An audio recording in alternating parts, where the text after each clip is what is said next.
It is I, Trooper SJP, and this is the Academic Foxhole. Hey everyone, how are you? I am Trooper SJP, and I am a variety streamer, and I stream... How are you doing, Ice Bunny? And I listen to Pre-Party BTS. I imagine you mean the boy band from Korea. What... Are you going to a party tonight? That's exciting.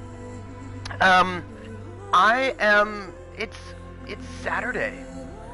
It's Saturday right now. I'm, just hanging out. I like to play video games, heavy in story. I GM RPGs. I just finished GMing Night Witches, and I will be GMing and playing stuff in the future. Yes, no, here now. Oh. Wait, so you are going to... Wait. Hello, PH. How are you? Wait, are we the party? Because I feel like there's information that I don't have. PH, how are you doing? Also, Ice Bunny, how are you doing? How are you both doing today? It's a Saturday. Thank you for the greetings, PH. Hi. I am hanging out. I've got like a little bit of a thing with my wrist, but I think that's just... I think what's going on with my wrist is that I've got like... One of my muscles is really tense, you know? But that'll... Yeah, well, you know, the thing about that is that we don't know how it's going to end up, right? Like, we don't... All we know is that they're giving up their studio space, but we don't know anything else about that. I mean, they may still... What is the T with... they're closing their physical studio. They're closing their physical studio, and Anna's going to step down as executive director of the nonprofit. And that's all we know for now. It seems very doom and gloomy, but we don't actually know yet. I mean, it may... Like, we don't know. It may continue on, and... So we don't know. I don't know. I just feel like I'm going to hold on. I'm holding on that it will continue on in some way. I don't know what that way will be, or if it will. Like, I mean, I don't know, because I don't know. But we have a strong community, and... Yeah, no, I mean... See, yes, PH. Although, I suppose I would have just said, I'm really sad about Anna being burned out, right? Because I am. I'm really sad about Anna being burned out. That makes me really sad. And I hope she gets some sleep. You know? Like, I hope she gets some sleep and she gets rejuvenated, because she's such a powerhouse and she works so hard, and she's just so amazing, you know? So I am wishing her all of the healing and good vibes is what I'm hoping. And I hope that things will work out. I don't know what that means yet, but I hope that it will. Those are my current thoughts. Because, you know, it's such a good community. We'll see. Oh, I hope she takes good care of herself too, because, you know, she's really cool. You know what I mean? Like, she's neat. I think she's pretty keen, and I hope she takes care of herself, because that's the most important thing. We all have to take care of ourselves. And I say that, everybody, take care of yourself. Yeah. But I hope that she will have time to play RPGs and run RPGs. I hope she heals herself, and I hope she gets time to actually do some of the fun things, you know? Because that's important. Those are things that I would say. While we're talking, I'm just massaging my forearm. She was just starting to realize how great she was on screen with Night Witches. I know, right? And the thing about her character is that I only got to have her in the game for three sessions. That's it, and that was so little time, right? Because she made such a deep character. Like, she did, you know, here's the thing. If you're doing a one-shot, um, you can make a pretty shallow character and have it work really well because, it's just a one-shot. There's no time for you to dive into your deep characterization. But when you have more time, like a richer character is more appreciated, and some people can't make those richer characters, they don't want to, but you made this really great character that I would have loved to have had more time to play with, But I didn't. That's alright though. But we will, I don't know, but I know things will happen in the future. I know it. And I am confident. Sorry, we were like, what are you doing? At the moment, I feel like I need to massage my forearm. Specifically, there's a muscle right here that I need to massage. That's all that's going on. If all else fails, you can do your own cool show here and have her on. This is true, but I was just talking to somebody about this. I'm thinking about something that I'm still trying to work through. I haven't figured out my feelings on it 100%. Like, I have initial feelings, but those feelings I might change. Those feelings might change. I'm not settled. I'm not settled in this particular set of feelings. And they are that I don't think I would feel comfortable at the moment, right now, I'm still thinking about it, having multiple RPG shows on my channel. I think I would feel comfortable having one RPG show, maybe one and a community RPG on my channel, but if I were to do more than that, I think I'd want to do the extra as part of a channel. And the question becomes why? Like, where are my feelings coming from about this? No, it's not that they're a lot of effort. That's not actually what it is. And that's the funny thing. It's not the effort part. It's the benefit. It's the benefit part. So I feel like if I did an RPG, but let's say I did 3 RPGs. Let's say I ran RPGs Monday, Wednesdays, Fridays on my personal channel. And those RPGs have got all sorts of really cool players on them, and those players are working really hard, being amazing as players, showing up, a half hour for call time, and they're doing all this great work, and it's really amazing. And then they do all of that for 3 shows, right? That's 3 shows, maybe different casts, it's fine. And let's say I'm paying them, I can't afford to pay 3 shows right now because that's really expensive. All of that amazing energy just goes to help my channel, my personal channel, and that feels a little uncomfortable for me. If I'm gonna do a bunch of really cool RPGs, I would like them, 1 or 2 on my channel I think is fine, but if I'm gonna do more than that, I would like them to be on some kind of group channel so that we can all benefit from the group, right? Like, I'm just thinking about sharing the benefits of the labor. Does that make any sense? And of course, I would pay people when right? I don't know if, I know, and the thing is, look, I understand that what I'm saying is something that is just my current feelings, and maybe I will feel differently in a while. You know what I mean? I'm not settled on it. I'm not, I'm not fixed on it at the moment. I'm still working through it. But there's just something about, like, when I'm streaming video games on my channel, that's cool. I think that's great, and I would be happy to stream, one big RPG on my channel, like Josh does on his. Of course, but I would want to, if I'm doing that, I would also want to be playing on somebody else's channel so that people who are giving me energy, I give it back. Do you know what I mean? I just would want,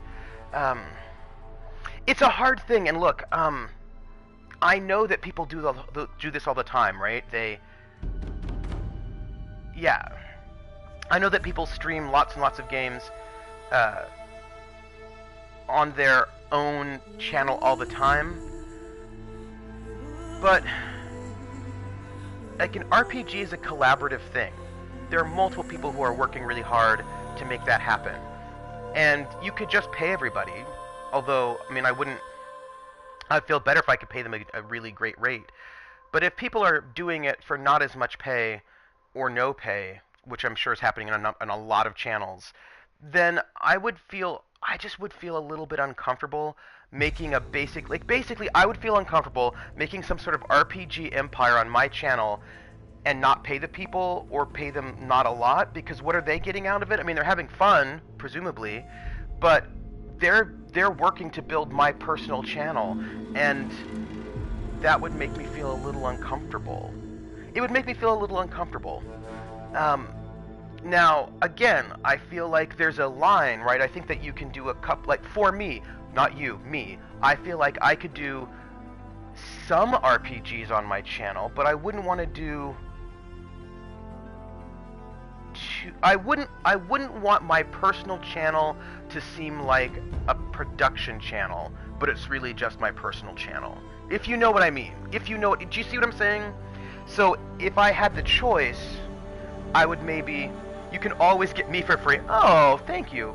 Because paying me would make my life more complicated. I'd have to declare it and everything. Oh, really? Oh. That's interesting. PH, if you make under a certain amount, do you have to declare it? Is there like an upper limit to where you'd have to declare or not declare? Like if it's under 500 euros, would you not have to declare? I'm just wondering what the, what the level is. We should just wait. Maybe there will be a new CEO for GeekSpace. Same for me too with the declaring stuff. So I just want to know, like, do you have a lower limit under which you don't have to declare at all? I always have to declare it, but low numbers won't impact... Oh. Huh. I wonder... That's interesting. And then the declaration process is a hassle. Yeah.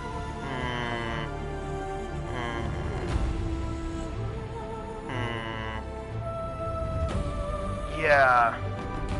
I mean, for me, and again, like, I'm just saying that I'm still really... But, PH, thank you for telling me. I will keep this in mind. I will keep it in mind. Just know that I will I will put you on my list. Because the truth of the matter is I do want to stream on my channel. I want to stream some RPGs on my channel. Now I just have to sort of change my entire... I have to rethink my strategy because of the Steve Jackson Games thing. Thank you, PH, and I'm going to put you on my list. Thank you. Yeah, I have to rethink what I'm going to do because the Steve Jackson game thing sort of messed up all of my plans, which is super irritating, but that is life. And again, I want to stream on my channel. I want to stream an RPG on my channel. And how exactly that's going to work out, I haven't... Oh, PH, thank you. I appreciate the ways in which you... are really thoughtful as a player, right? That the ways in which you think about... Okay, I'm going to say this, and this is going to seem like a low bar, but it is not a low bar. And it's really not a low bar. And it really should be a no-brainer, and everybody should do this, but not everybody does, so hey, this is life. I really appreciate the way in which you think about not just yourself. It sounds so bad to say that. But there are a lot of players who really only think about themselves. You know what I mean? Like, they don't think about the other players around the table. They don't think about the game. They just think about themselves. And for me, there are two levels of that, right? There are two levels of only thinking about yourself.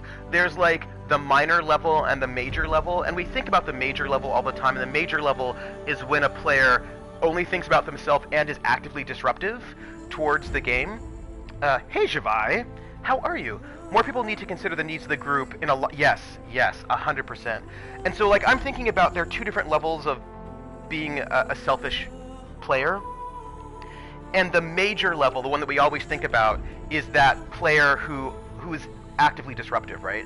The collaboration thing, it's hard for me being autistic, but I very much so realize I have to interact with the others to boost them. Right. And for me it's also so the destructive player, right, is the one who's like, well, I want to go and just do this thing even though it's going to wreck everything for everyone, but I don't care about everyone else, right? Like, there's the one who actively just messes up the game for everyone else. You know, where all the players want to try to talk to the shopkeeper, and this one player's like, I'm just going to stab the shopkeeper. I don't care. You know what I mean? Like, there's that sort of really... good Passover. Good Passover, everyone. That, you know, that's really, just really, you know, they don't play with others at all in that very disruptive way. And that's awful. But there's a minor level of players who don't care about other players that people don't think about, that I think is also, like, not my cup of tea.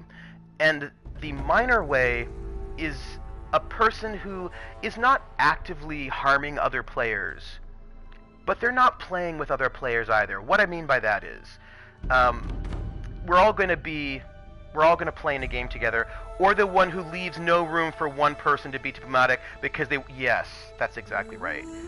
Oh, a happy Easter. Oh, happy Easter. Yeah, and I think also, for me, like, the kind of the low-key selfish player is the player that never worries what other players are doing, doesn't worry about if their character fits with other players, and maybe it does, maybe it doesn't, but they're not really... They don't care. The player who doesn't listen to the other players, right? I mean, I think this is...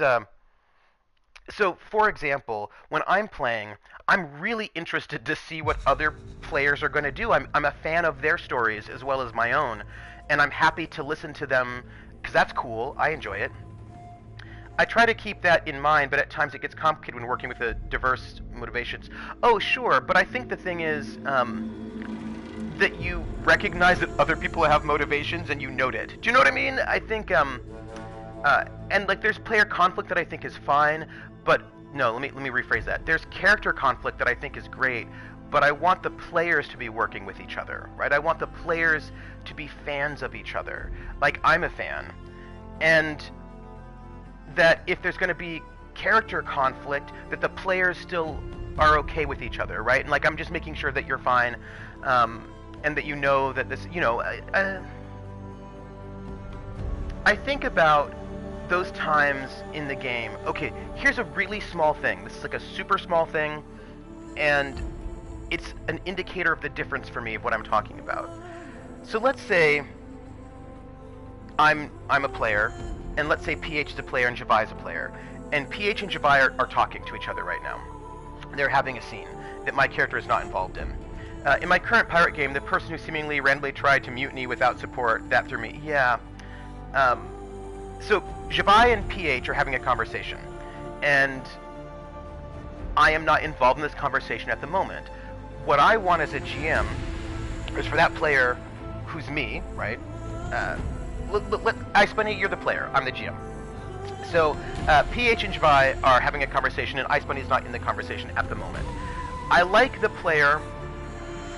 when Ice Bunny as a player listens to what PH and Javai are talking about and thinks it's interesting, and it's like, oh, that's so cool. That's what I like, even if they're not on the screen.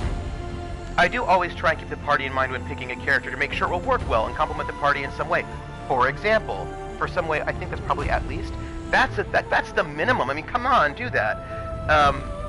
What I don't like it is if Javai and... Hey, Jer, if Javai and PH are having a conversation and Ice Bunny just gets up and walks out. Do you know what I mean? How you doing, Jer? I want...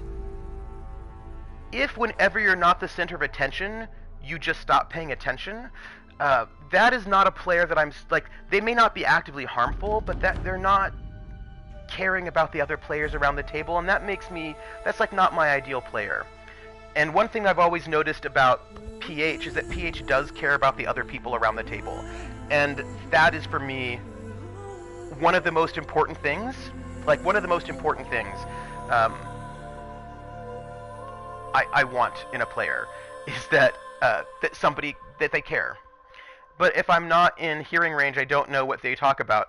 but I listen to them. And you're like, right? Like, and that's for me, that's important, right? I uh, I need practice with it, but I really care, and that's the important part, right? For me, and I feel like everybody needs practice all the time. Um, I mean, we all need practice. We all get better, and like I feel like my job as the GM is to make sure that everybody gets spotlight time, right? So that if you haven't done anything for a while, make sure that I throw things at you so you have things to do. That like I want to make sure everybody gets spotlight time, but I also want the players to listen to each other and to boost each other if they can. I do listen and make sure to pay attention when that is the case, although I may multitask with something at the same time, nothing disruptive. It was more difficult when I play over the internet, when I remember, than in real life. Disruptive though, yeah. And I think this is where playing online is more difficult and takes more discipline than playing in person. Like there's some things that are really good. You are not too stupid for English today, Ice Bunny, not at all. I think that there are things about playing online that are really cool and some things that are a little easier, but there are also some things that are more difficult. And I think the danger of checking out is a little bit greater online than it is in person, because in person you're just like right there with each other and you can like sit back and enjoy in just, it's just a little bit easier. Online it's a little bit more difficult. Also, yeah, PH, you're not stupid. None of that. Only love, Ice Bunny.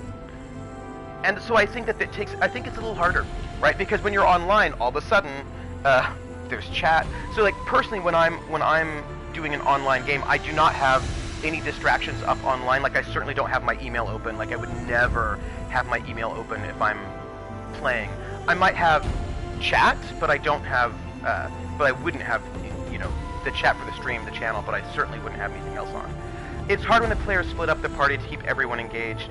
See, and this is, and Rissa, that is so true. And for me, this is where players become important, right? That like as a GM, if the player splits up, I know that, and Rissa does a good job of this as well, that I know that my job is to sort of try to make sure that I flip in between the groups frequently enough to keep everybody engaged.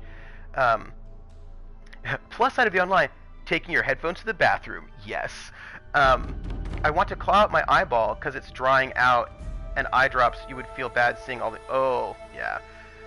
I try to stick with the group unless there's a compelling reason not to. And the thing is, I think it's also fine for the group to split up, and then as a GM, right, you have to try to make sure that you can rotate around the different groups enough. But this is where, when the group splits, this is where players become really important. In the Call of Cthulhu game, hold on, Shavai says, I tend to try and focus on the game even when multitasking, like looking at possible future actions, what my options... Yeah, oh yeah, totally, Shavai, that's great. I love it when players do that. You're like, especially in combat, where you're like, let me pay attention, but let me try to make sure I know what I'm going to do next. Like, those things are great things. I love those things. It can move ahead more quick, totally. So that things can move... Yeah, that's great. I love that. That's nice next level playerness. But like, so if we've split up, I think this is a thing about a player kindness that I think is important. If you choose to split up the party, you should then know that you are not going to have spotlight time all the time because you've split up the party.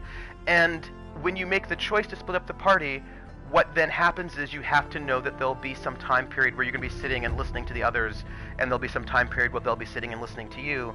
And then I just think it's good player behavior to be ready for that and to embrace that, I'm pretty sure our VTM game was split more than together.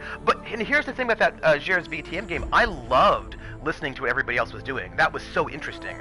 I really enjoyed finding out what each of the characters was going to do. I was like, oh, that's fun. And that's what I want in a player, right? Hey, Pumpkin. But also respect other players if they decide to split the party. Oh, totally. And then also respect other players by, how do I put this? It's like there's like as a player there's a double-edged sword, right? On the one hand, if the party splits, how do I do this? Okay, this is what I'm going to say. Sometimes the party splits and maybe Krellin. Also, hi Krellin. Also, hi Pumpkin. We're not distracted yet. We're having a discussion about splitting the party. In my current game, we split the party quite often, but mostly through doing heavy downtime sessions, almost having one-on-one sessions with probably with the players is probably what's the next word. And I mean, for me, I think, okay, so like some with the GM between sessions, yeah, and that's cool too. And sometimes I would love to go and watch those one-on-one sessions. That's fun. I think the thing is, no other system. Yeah. And I think it's a rule in D&D mainly because D&D is so role based that like everything is so focused on having a balanced party. It doesn't have to be that way, of course. Like it doesn't have to. But when it comes to splitting the party, I think it's like there will be times when the party is split, and I will say, somebody will say, okay, you know, Trooper, what are you gonna do? And like I feel like my stuff is not like I don't need a full RP scene for it. Like I'm like we can hand wave this. Like I just need to pick up this stuff and then go. And if the GM wants to go into it, that's fine. But I'm also totally happy to sort of hand wave some of my stuff if I think it's a bit more downtimey, just to move back to the group spotlight. Like I'm happy with that, right? I do need to inform the chat that I'm currently committing crimes, so engage with me at your own risk. All right, Krellin, that's cool. Left out, we played a historical homebrew. Party split is not... Oh, COC part... Oh, Call of Cthulhu splitting the party is not always wise. It's a homebrew based on the Chronicles of Darkness rules, but set around the fall of the Roman Empire, with most mythologies included in some. Yeah, I will say, in Call of Cthulhu, sometimes it's not wise to split the party. At least, especially with our party. Sometimes our party... in some ways, thank you. The laws I'm breaking are copyright laws, so take that also. So you're not murdering people. All right. I think it's important to listen to the GM when he shifts narrative too. Yes, it's part of the GM's job to spread the spotlight, and players should understand that. I imagine that's the rest of the comment. Yes, and that's really important, right? So, Rissa, all I'm saying is that sometimes we have a large group, and let's say maybe that there's like, and I will tell you, I am not innocent of this thing, but sometimes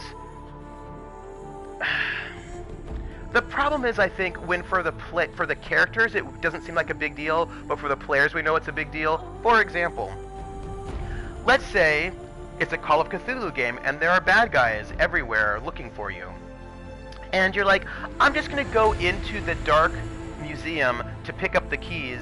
Don't worry, rest of the group, you don't need to come into the dark museum with me to pick up the keys. I'll just go into the dark museum all by myself to pick up the keys. Don't even worry about it. And like, that's never a good idea, because you know in the dark museum something really bad is gonna be there, and then you'll be by yourself, and then it'll murder you. Yeah, that's... Like, I'm just saying that sometimes we make poor choices, and they usually involve going into dangerous spaces alone. That's just what it is. This is so true. It drives me creepy when people in Shadowrun say don't split the party. I love walking into traps. That is why you min-max the stealthy things, because Shadowrun splitting the party is expected and required. Or trusting the obviously untrustworthy NPC. Yeah, that sometimes happens. There's an NPC named Count Dracula who's sitting there with a knife and blood all over them, who says, "Why don't you come with me alone into the alley?" And you're like, "Okay, I'll go with you into the alley, Count Dracula. What could go wrong?" And you're like, "Oh, look, murder." That does happen. You can also lose sanity. This is true. Split the party when there is reason to keep together when smarter. Yeah, and what I think is interesting is that I actually don't think that splitting the party... My trust and faith in the NPC has more than once swayed by GM to change them to be redeemable. Yeah, maybe they wouldn't be redeemable and it would just be sad for you. It depends. I mean, I wouldn't say... how do I put this? I don't think your trust in...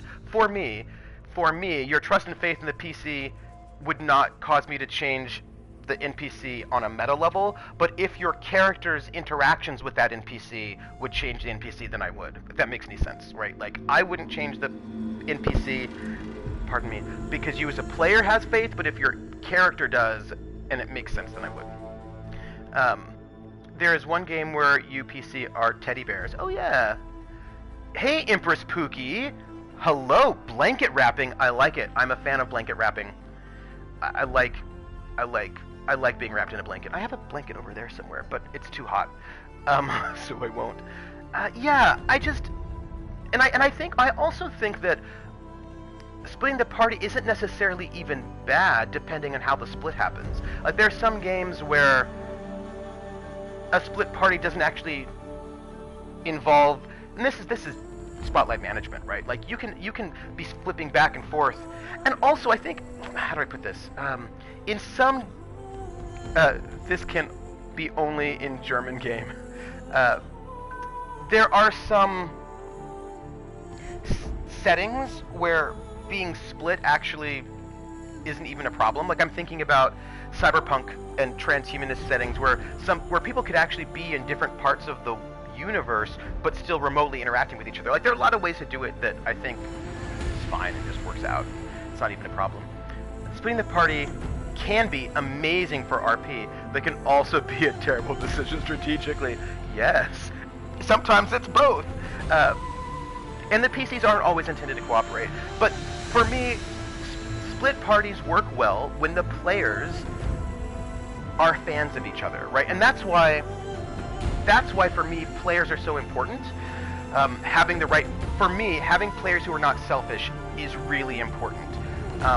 Because that then allows you, as the GM, a little bit more leeway, and that allows you to do more things with the game. Can you imagine how crazy it would be if you played World of Darkness with the never split the party? That would be very strange. It would be very strange to me. That would be I would have a hard time imagining playing VTM. I mean, I suppose you could do it, but it would be weird to me. I just woke up and I don't know what is going on. We're talking about RPGs and splitting the party. But I feel bad, for example, when, Ava doesn't get to RP for 2 hours. Transmit space can support long distance between characters. SJG issues aside, this is true. And it's, see, this is the thing that I think is really interesting about that, is that I have been Ava before, right? I have been in a game where I have not RP'd for 2 hours. And the infiltration adept should not take his bumbling troll with them ever. All right, so I have one person not playing for 2 hours is mostly an issue of not sharing the spotlight. Yes, that is right. And I will say this, that there's a rhythm. I feel like there's a rhythm, and that you and your party learns what that rhythm is. And for me, as a GM, I would try to make the rhythm switch not 2 hours. That feels too long for me. Hello, elusive man. Oh, is there really? Ooh, Horizon Zero Dawn 2. Ooh, that sounds really exciting. Ooh. It's the rhythm of the night. See, PH is in Europe. PH knows my Euro dance from the 90s. And what I was going to say is that there's a rhythm of how long things shift. For me, 2 hours is too long for a spotlight shift as a GM. I would prefer, like, when I'm GMing, I try... Well, that also depends on how long you're playing. If you're playing for 6 hours, 2 hours is fine for a spotlight shift. If you're playing for 3 hours, 2 hours is not fine, right? 4 hours, 2 hours is not fine. But when it comes to sort of understanding the rhythm shift, if we're playing a 7 hour game, and our group is fine with a 2 hour spotlight shift, what that means is that you're going to get 2 hours, but that means that other person who's been waiting 2 hours is also going to get 2 hours. It's a problem when one person gets 2 hours and everybody else gets 15 minutes, right? So try to make sure that spotlight shift time is equalized. That becomes really important. The rhythm is gonna get you. Rhythm is gonna... And also the number of players makes a huge difference as well. Yes, that's really true. You know, one thing that's interesting about online that can happen is that you can, like, you know, back in the day we'd do blue booking, where we'd take blue books, and if you were not in the spotlight, but you had two PCs that were together, they could RP a conversation, you know, by writing it out on a blue book. And that could then be given to the GM later, and that's super cool. And I suppose you could do that through chat on online fairly easily. Yeah. So anyway, I just think as a GM, I try to make sure that there's equality, and I want players who are interested in each other's stories, basically. Horizon Zero Dawn 2. What, Elusive Man, what do you know about it? What do you know about Horizon Zero Dawn 2? Like, do we know... yeah, what do we know about it? So, like, you can get chat going on, and that's... Like, and that's interesting. And then people are still engaged, and things are still moving forward. And with... the question is, can you keep a record? I imagine you can keep a log of that chat and then print it out and have it. And that keeps people... no, I'm totally going to finish Horizon Zero Dawn in, like, 2 days. That's not true. That's not true at all. But I feel like I feel like I've got progress. Oh, rumors. Oh, I wonder who's going to do it. See, that's very interesting to me. Time is measured in Horizon Zero Dawn playthroughs. Yeah, I just wonder if I'm going to finish Horizon Zero Dawn before I finish Where the Water Tastes Like Wine. But I feel like I've made really good progress on Where the Water Tastes Like Wine. Like, I'm moving towards the ending there. I really am. You know, like, I'm getting there. Maybe.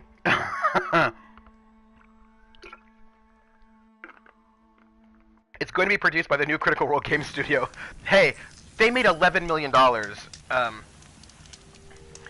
Oh yeah, in Discord channels where chats don't disappear. That's really good. That's really good.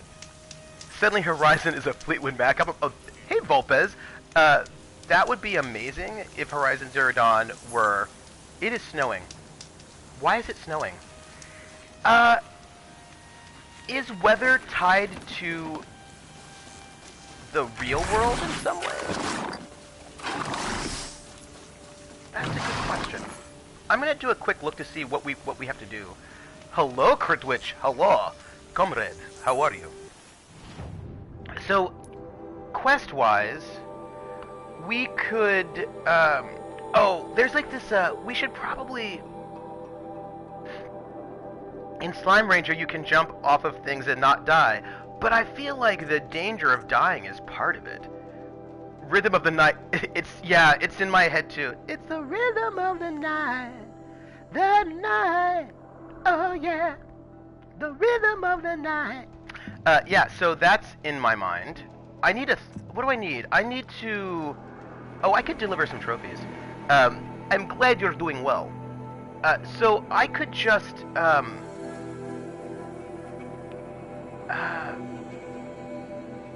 so I can just deliver, I'm gonna just deliver this thing. Let's do that. We're just gonna turn in a quest. That's all we're gonna do. There are worse things, Krillin. Rhythm is it? Yeah, rhythm is it. Rhythm. Wait. Dema usually has an IC channel for his game, so people can discuss things between sessions.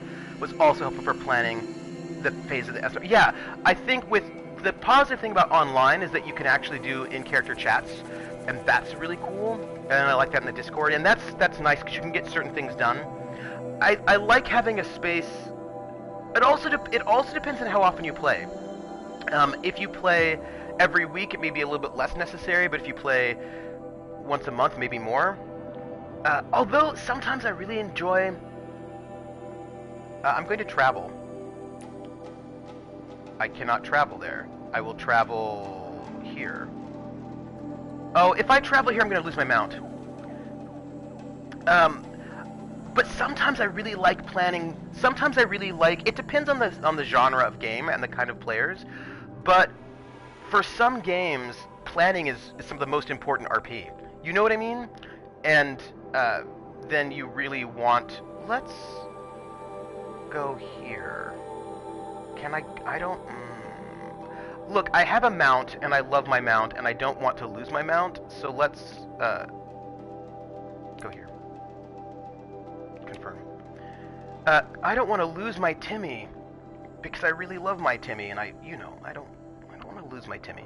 Right, so some games, especially kind of heisty games or spy kind of games. Like I find for spy games, the planning really needs to be done on screen because that's part of like the core of the game itself.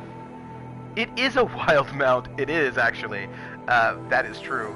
And so with like espionage games or basically investigative games, I find that I really want all that planning happening on screen because it's where it's a lot of the core. Right? A lot of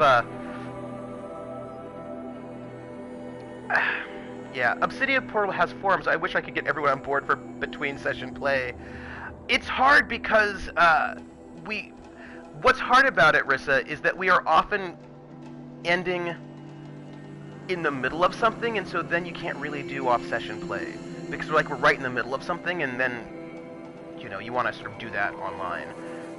But if we have like downtime, day off stuff, then I'm happy to say, oh yeah, my character's gonna go do this other stuff. So I think it depends on where you're at, like where you've left off. An RPG in the Hercule Poirot game would be cool. Oh, there are ways to do it. There are certain, and I've heard some rumors that there's going to be a game like that. That is why you should not end every session on a cliffhanger. That is fair. I think... where's my mount? Oh no! I lost my mount, everyone. Any work done under the sun warms I lost my mount. I lost my mount. I'm so sad about that. Well, fine. Fine. I know, I got this really cool mount, I worked so hard having it, and now I lost it. And if I would have known that, I just would have... Timmy! Where did Timmy go? Let's look at this guy's hat for a moment. Your hat is very ostentatious. Perfect weather for a walk. Timmy's in a better place. Is Timmy in a better place? I'd like to think so. I wonder if I travel back, if I will find Timmy again, or if Timmy's gone forever.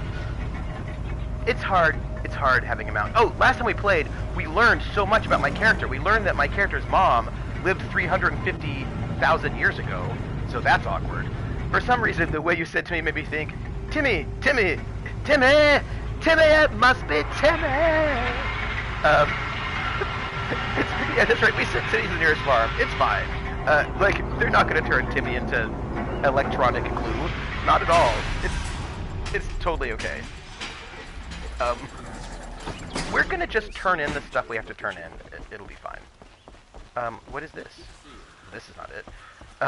You will find Timmy in bits and pieces. As it is always the way. Alright, I just want to get into this town.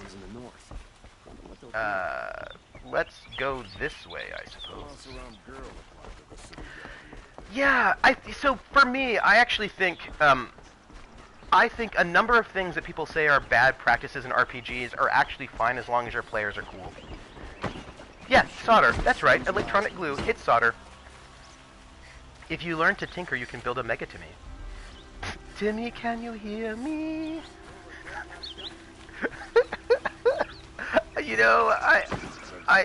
I love this. That's all. I just want to share my love of this moment. Out of all the Timmys. So I'm just going to the Hunter's Lodge to... Why is everyone so nice to me right now? Let's have a chat. No. No. A colorful discussion. No, I just want to turn in my trophies. That's all I want to do. It's like not even that big of a deal.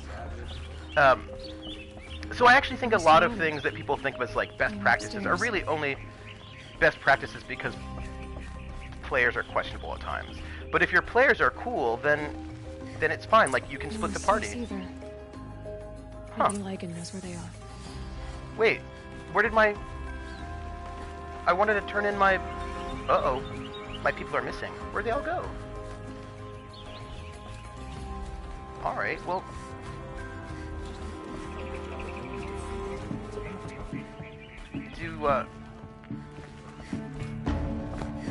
I've seen better. Ask me the music question. Hello, Lycan. You have trophies? I can hang on to them until the Sunhawk returns. Where are Assis and Talana? Assis received word about Red Maw and rushed out. Talana found out a short time later and had to follow. They both went alone? Assis left without his thrush. Talana did as well. Though I saw some outlanders follow after her. I wouldn't put it past Assis to try something underhanded to get the kill. Where have they gone? I have to help if I can. Oh, yeah. You might be right. They've gone southeast, headed for the spear shafts. You'd better hurry. I will. So I played 7th Sea this past week and had to ask the DM, from a game mechanic standpoint, is splitting the party feasible? Yeah, and I think this is actually really important because some systems, it is not, like, splitting the party it's not mechanically. You know what we're gonna do? We're gonna go after Red Maw. This is what we're gonna do. We're just gonna do this thing. At times, players are shit. Yeah. And I think this is, you know, I will say, these are just my feelings. People talk a lot about bad GMs, and there is a large number of there's like a large number of GM advice all the time. GM advice every which way. We're gonna go over here. Right, like there's all this advice how to be a good GM, and certainly GM advice is great, but I wish there was more advice on how to be a good player. Because bad players are just as disruptive as bad GMs. Do you know what I mean? And in the same way that a lot of things that might be a problem in a game may not be a problem if you have a really good GM, or things that may not be a problem in the game system might become a problem if your GM is not good. Same thing with players, and I wish that we had more of a discussion about how to be a good player. And I was thinking about something that PH said that was, for me, an indicator of what I think of as being a good player, for me. And it was just this little thing that he did that I thought was like, this is a really good thing that he did, and I appreciate this very much. So, excuse me, I'm going to kill this. So, for example, he was doing, if someone wrote their blog, they could make good player posts. This is true. This is a truth. I'm torn between blog and blog. I'm gonna work it out. This summer's gonna be my summer for excitement. Alright, so I wanna go this way. Yeah, there are old European melodies, they put lyrics. Oh, hi. How are you?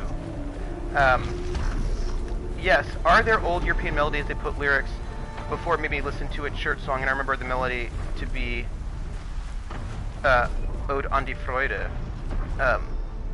Are there old European melodies they put lyrics?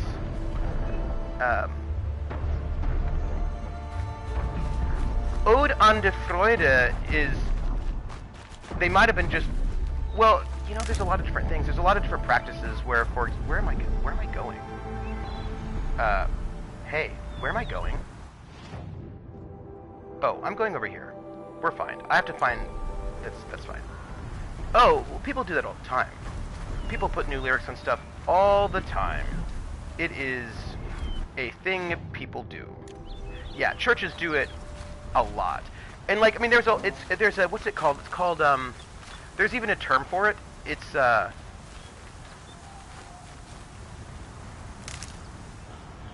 well, the line between church song and non-church song is sometimes a little blurry. Oh yeah, there's actually a whole practice called contrafactum, I think is what it's called.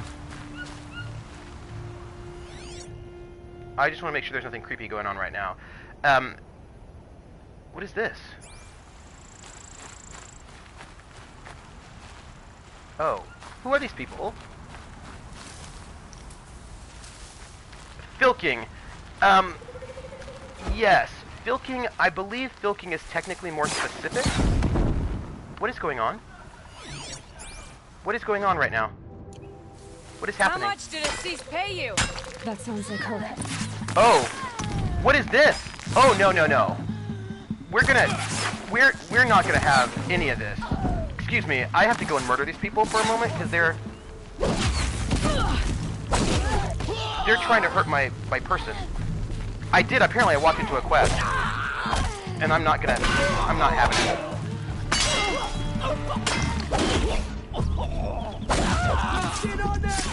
Yeah, I'm not gonna have that. This must be the Outlanders. Oh, people use the, like, it was fairly standard for, oh, excuse me for one moment. It was fairly standard for quite some time, to just take drinking songs and, like, change their lyrics. Like, you know, people reuse songs lyrics all the time. Like, that's a fairly standard thing to do, is what I would say. Like, not even it is just done all the time. Get ready for the sun's judgment! Who are you people, and why are you in my face?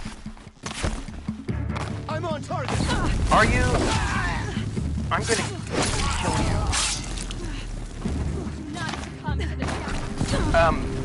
Ooh, hello. I don't want to kill you! Yeah, but here's the thing about that. I need to yeah, no, it's fairly standard thing to do to just sort of reuse lyrics, reuse melodies over and over again. Like that is standard thing people do all the time. Hello. I'm up and fight back.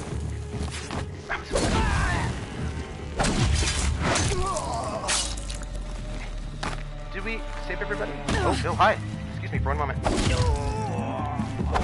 need to critically. There we go. Not doing so well in terms of health, but... Oh, Filk!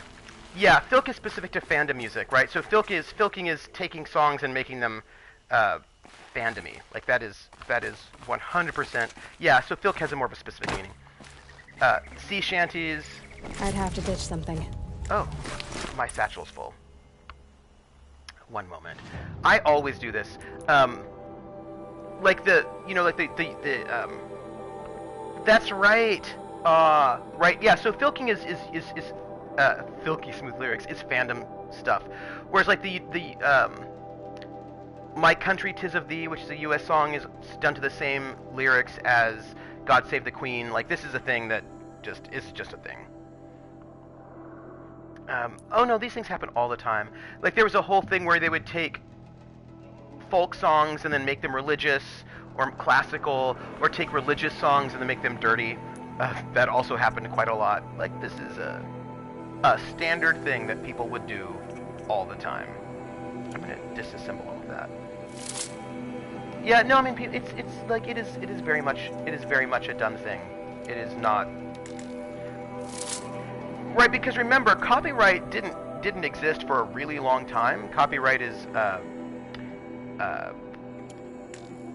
new, relatively new within the history of music, right? So we didn't do copyright for a very long time. So, all right, now I'm going to just take this. And also, the line between religious and not religious was for a long time very thin. Christianity especially used to be really good at taking things that existed and making them Rome. Yep.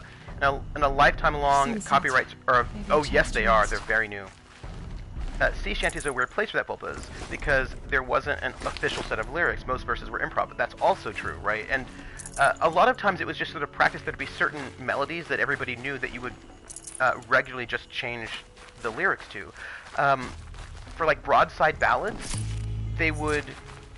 have these ballads, which would be about normally news of the day, what's happening. Oh, look at this! How beautiful that is. Beautiful. And you know, it'd be telling you about what was the news of the day that's happening in the time and place where you're at, and they would just use pre-existing melodies and just add new lyrics all the time. And a lot of things are improvised, and especially in a folk tradition. So this is fairly standard, really, to have. And then also, it was standard also back in the day where you'd go to church, because that's where everybody went and have their entertainment. You'd go to church, you'd hear these songs, and then you'd take the songs that were about the Virgin Mary and you'd make them about not the Virgin Mary. You'd make them about something else altogether, something probably kind of saucy. Because that's also what people did, right? You know, You just take your thing and you go with it. So yeah. Yeah, right, yes. And then people are going to improvise and make up new things and add things on top of it, and that's just part of musical practice. Copyright, the way that we have it now, and as Krellin pointed out, like, lifelong copyright is really new. That's like, thanks Disney. It's a really new practice. That has not been around for very long. There was something else. Oh, I wanted to say this thing about Paladin Hulk. Doing a thing that I thought was like, oh, this is a mark of a really sort of thoughtful and interesting player. Getting drunk on wine, Spodioti, which is a cadence. Yeah. I was saying something about you. I didn't get to finish my thought though, but I wanted to say something about you as a good player, like as a mark of like a thing that you did that I think of as a mark of being a thoughtful and conscientious player. You were asked to be on this charity stream, right? That Maggie Crone was doing, and you're like, okay, it's a charity stream where people can donate to mess with players, mess with characters. So, says PH, I'm going to make a character that people will hate and will want to spend money to punish.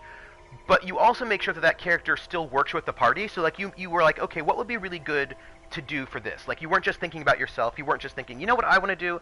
I want to play whatever I want to play, regardless of what's going on. You're like, okay, I'm going to play a character that the audience is going to want to pay money for to, like, punish. And also, I'm going to try to...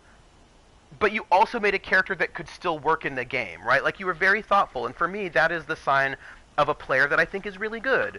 That can think beyond themselves. Do you know what I mean? Like, certainly think about yourself. Don't never think about yourself, but think beyond yourself and also think about, you know, what's happening in that space. All right, and that's right, and that was the whole goal. And what a great gift that is. And I think you have to think beyond yourself. Do you know what I mean? Like, I think that's important to be able to. And what it comes down to be honest, is that you have to play the game that you're playing. And I think this is one of the most difficult things, is that the GM has a responsibility to articulate what it is that you're playing, so that the players can know what it is and can consent to it. But then the players have to then play that game. And this is where, like, tonal problems show up, right? Where everyone's like, hey, we're playing a comedy game, and then somebody comes in and they're like Grimdark Batman, and you're like, oh, hey, that was not the game we signed up for. Like, play the game that you signed up for. Let's find out what Talana has to say. Thank you. I should have seen this coming. Of course he would hire men to keep me from Redmaw. They died for his pride. Where is Assis now? He's gone after Redmaw. This way. Hurry. Hey, gang, Why is Assis going after Redmaw alone? We're going after Redmaw. I have no... Vanity. He doesn't want to share credit for the kill with his thrush. So we're going after this... did the same. Went after Redmaw alone out of pride. Even though he knew we needed to unseat Assis. If they come in as Lego Batman, then that's fine. You can come in as Lego Batman. That's alright. But I think that's like a... And I think that this is for me... For me, this is like the biggest red flag for a player that I'm not probably going to have a really great time with. A player who doesn't play the game everybody else is playing. I'm not sure where Assis and Redmaw went from here. I can follow their tracks. Let's follow their tracks. Yeah, right, like, I always try to... Like, if somebody asks... So, alright. I try to play the game that... Redmaw destroyed these trees. I try to play the game that I was asked to play. I fear we're too late. At Tarkus, I arrived in time to see him die from his wounds. And with my father, I didn't even get that. Where was Assis when your father passed? Watching. He became Sunhawk that day. I won't even speak of the event that made it possible. That all changes today. There he is. Redmaw. Ooh. Hey, it's Redmaw. I'm using natural lighting today. Assis is holding his own. Oh, interesting. So Assis is clearly a good hunter. Ooh. Well, Was holding his own. Was holding his own. Yep.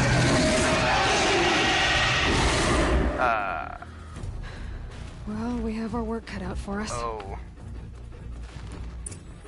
Okay, let me just pause for a moment and let me just think about what's happening with my life. That's just.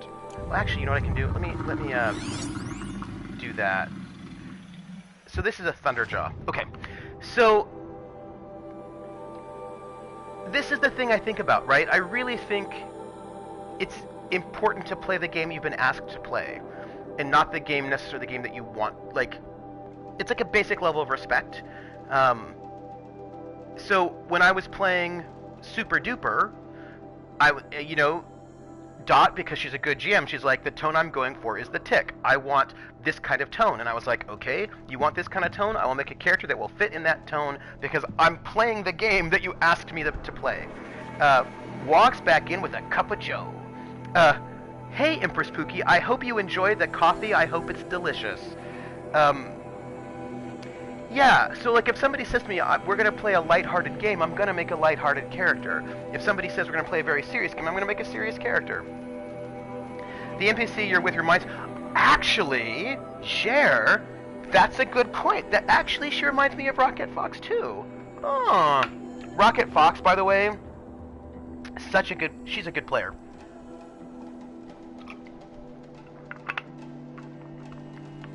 Actually, I was lucky to have good players all around with Night Witches, so that was really good. So I have got a Thunder Maw. Let's see, a Thunderjaw. They have no weakness but their strength against shock. She did such a good job leading that team. She really, really did. It was, yeah. And leadership is a hard skill to master, and she not only did she nail it, I will tell you she was doing leadership on 2 levels, which both were difficult. And the 2 levels of leadership that she was handling was one, in-game leadership, doing it in character, but then the second thing that she was dealing with was that she had to try to make sure that the players didn't die. And I'm going to say this about her. Night Witches is a pretty deadly system, and she was like, okay, what do I need to do to make sure that they don't die, either in the missions themselves or due to too many marks? And a lot of NPCs died in that game. You know what I want to do? I want to do an after-action report for Night Witches. Anyway, a lot of NPCs died in that game, and a lot of them died because she made choices that killed them. But the choices she made for reasons, and the reason she made those choices was because she did not want the players to rack up too many marks too quickly and then die. So she was very mindful and thoughtful, and I appreciate that very much. This is a ropecaster, which will not be useful for me. This is a shadow ropecaster, which will be better. This has got the shadow warbow. I don't think will be useful, so let's put this one in instead. And then I've got my... Oh, this is like my big new thing. That could be good. It has explosive bombs, and that could be really good. I don't always know what these bombs are doing, but let's see. A blast bomb deals a high explosive blast on impact. Useful when fighting large machines or large groups of smaller enemies. So I should maybe use some of those. A sticky bomb, very high explosive. The roll for it show replacing Sound of Silence is a Game of Thrones game GM by EE. Well, that's cool. Well, I want to watch that. Come on. That's exciting. Is it using the Song of Ice and Fire RPG system? Is it using those rules from Green Ronin? Because I have those books, and I would love to see it. They were close to filling their marks to... Yeah, there may have been PC death. Yes. And it was, and I will say that she did a really good job of saying, okay, you know what? I have low marks. I'm gonna take this mark and kill this NPC because I don't want... Because Lena and Maggie were racking up marks is what was happening. They were like, doop, doop, doop, and they did not have a lot of... extra spaces left for marks, so, you know, she did a really good job of keeping them alive. Like, she did a really good meta job of keeping them alive, and that's a particular kind of leadership, and then she also did a good job of being a good leader and character, and I was like, good for you. Let's see, so this is very high explosive. Okay. And then this is medium explosive. Okay, and this is for ambushes. Well, alright, let's try to kill this. I'm gonna finish this water. I'm gonna try to kill this Thunderjaw. I don't know. Okay, I've hydrated.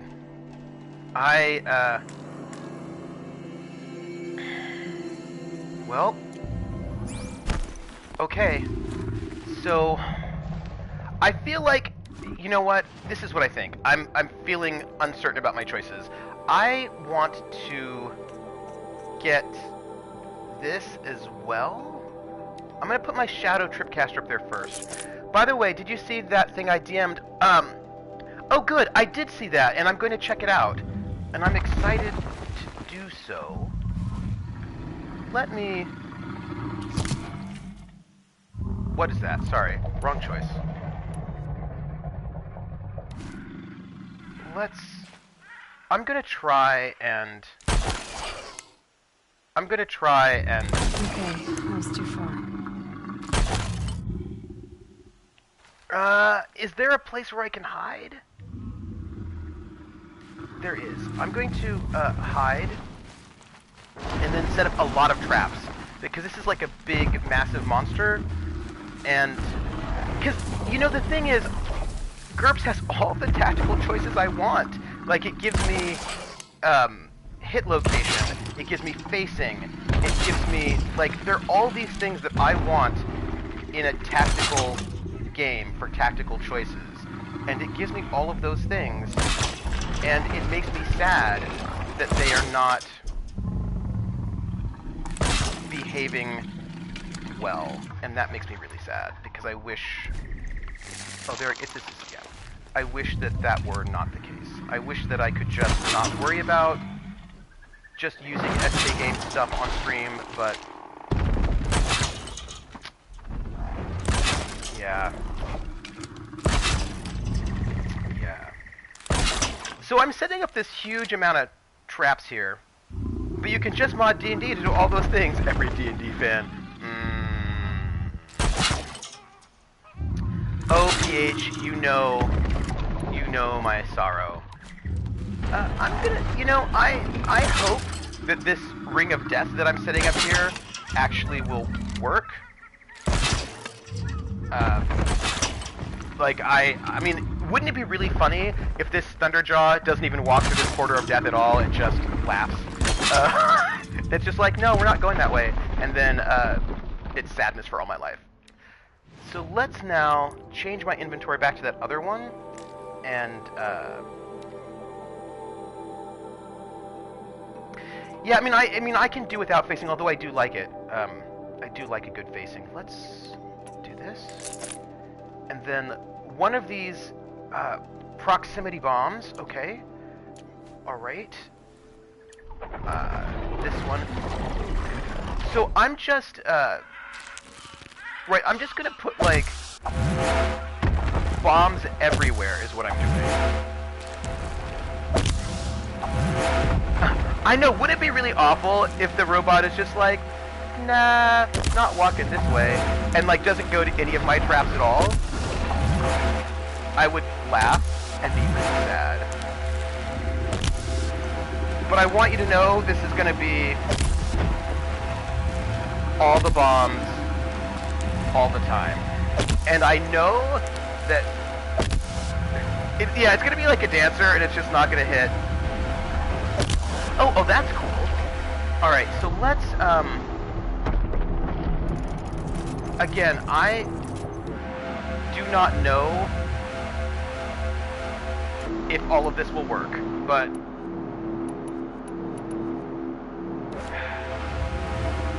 Okay.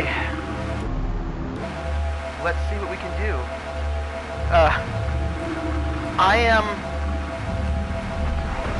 going to see if this will go anywhere. We're gonna go through a big monster murder situation, and Okay, just thinking.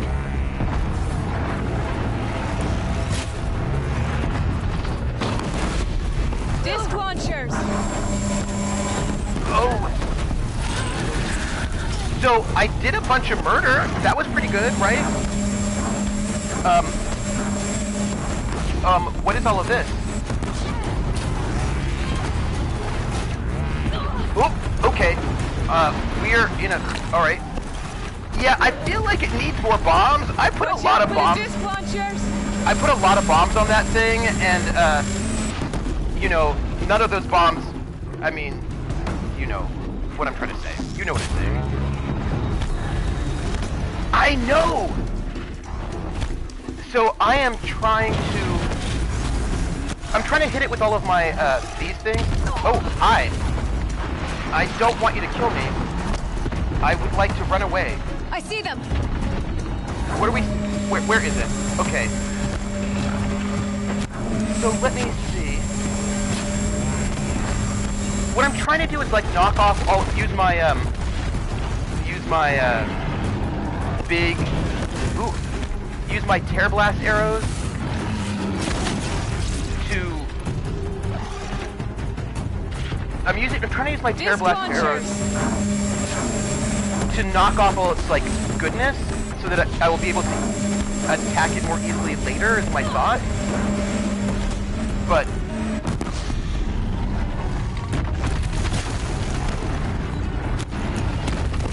but it has got a lot of stuff on it, and that makes me a little bit nervous. And let's see, we are going to now... Watch out for the disc launchers! do this one, hardpoint arrows. And I'm just hoping that I can, I don't know, I need more bombs.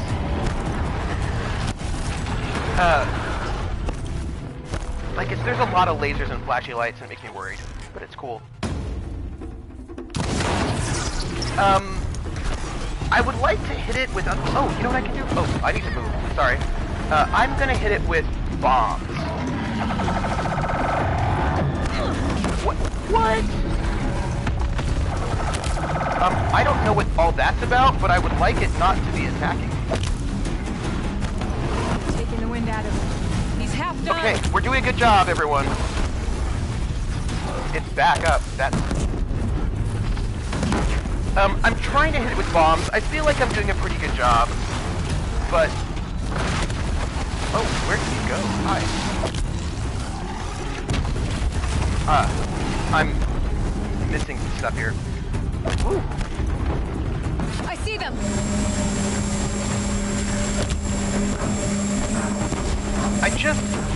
It's got a lot going on. And I'm running out of ammo, but it's cool. Don't worry about it. I just want to hit you. Disc launchers! My cat is walking all over my keyboard, and he's jealous of giving chat more. Cats can be very jealous. Cats are high maintenance. Hello. Oh my gosh! I just died, everyone. Trooper, is it true that no black woman who celebrates Black Lives Matter would also have a picture of Elvis? Oh, I don't think that's true. There are a lot of black women who are fans of Elvis. So I don't think that's true. Yeah. By the way, I just died. I was doing really well, though. I was doing really well. Cease is holding his own. But I just died. And I just died stupidly. So we're gonna handle that again. Thank you. What is, generally speaking, the black community's stance on Elvis? That depends on age and knowledge. Well, we have our work cut out for us. That depends. There are a bunch of... It wasn't a cliff, that's true, so I do feel, you know, less ridiculous about that. We're gonna go back to my making all of the bombs stance. This is how we're gonna do this, and it's gonna be excellent. Let me see. I'm going to put all of the bombs up right now. And we're gonna put this here. And we're gonna put this here. Og pulls one pearl to the left. Slime Ranger. So the thing about Elvis is that there are, within certain contexts, there's a bunch of the black community that really liked Elvis because, you know, they saw him as doing, they saw him as sort of being hipper and being more. We're gonna, by the way, we're gonna put all of these tripwires, all of them down, all of them. Like, this is gonna be tripwire central is what's gonna happen, and I hope this will help. But then people who are maybe younger, for whom their relationship to Elvis is like NWA or Public Enemy, saying that Elvis stole everything, will then see him differently than people who maybe lived through the time. If you don't know much about Elvis, it's easier to sort of make him a villain. Also, if you don't know much about the time period. So I would say that I think it depends on how old you are and how, like, what your relationship. Yeah, I think that's a hard one to say because I think that there are multiple stances. Is what I'm going to say about Elvis. By the way, I've decided. How do I personally feel about Elvis? I like Elvis actually.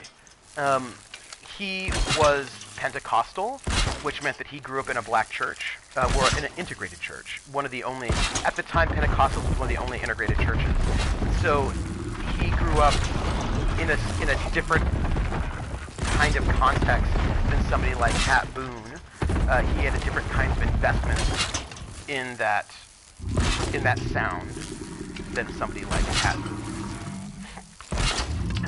So, you know, and also, I mean, Elvis is from a time and a place. Random thought about Elvis. I disliked and made a big deal about him dying on the toilet. That's a really commonplace. No, I think that's true. Hi, BWB Right UK. I am doing well. I died stupidly.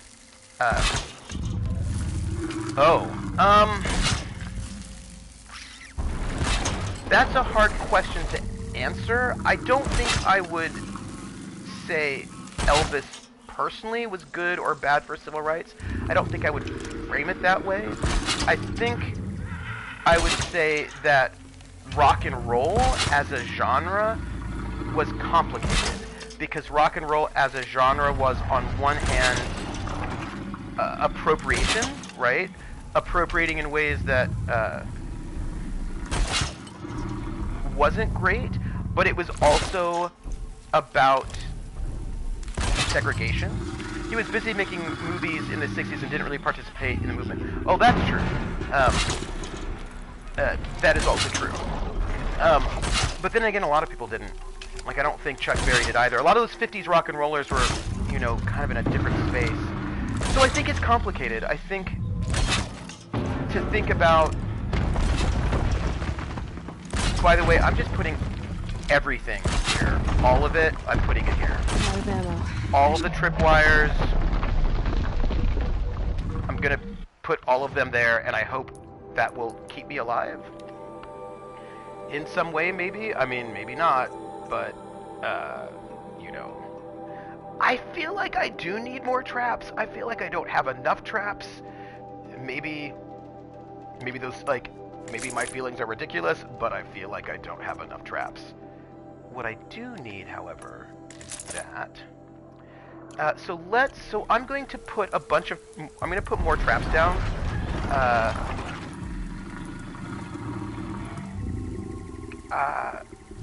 I'm going to sneak over here and look at all these traps, and I'm going to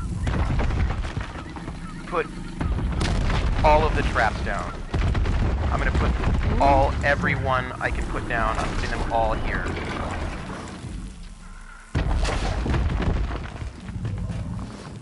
Because I just think that all the traps are a good idea. Yeah, I think that people sometimes don't understand Elvis within his historical context, which doesn't mean that Elvis is perfect and not a problem, and he's part of a system of appropriation that is certainly true. But he was also part of a moment that was challenging segregation. So it's complicated, right? I think Elvis is complicated, like a lot of people are. But I think that there are... Oh, hey! All of my traps are disappearing on me. So it turns out... No, he didn't join the FBI. He wanted to. Yeah, yes. My Facebook status with Elvis is it's complicated. That is true. Okay, so here's the thing. My traps just disappeared. Which is not what I wanted. So I need to make my traps again is what I need to do. And yeah, sorry, I have to put those... I've got to put those traps back. Let me craft ammo because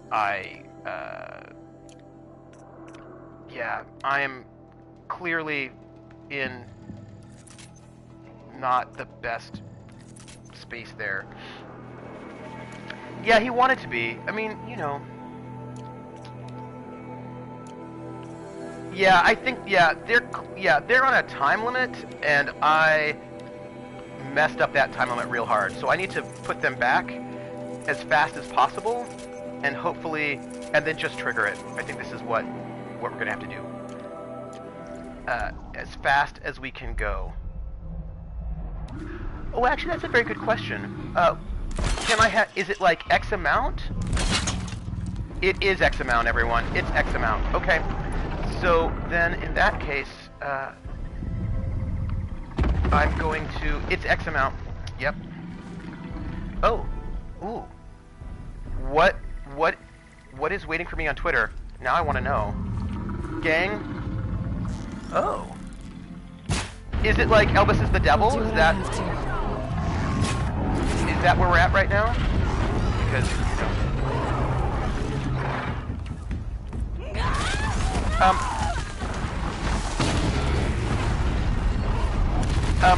this thing just completely... I need you to maybe hit my bombs? Come over here. Hit all of my bombs. Please do. Hit my bombs? Are you gonna hit my bombs? Or are you not? I think this is a bad one, everybody. I think we're in a bad space. And I'm not excited about it, and I'm not ready. This is gonna go really poorly for me. I just want you to know it.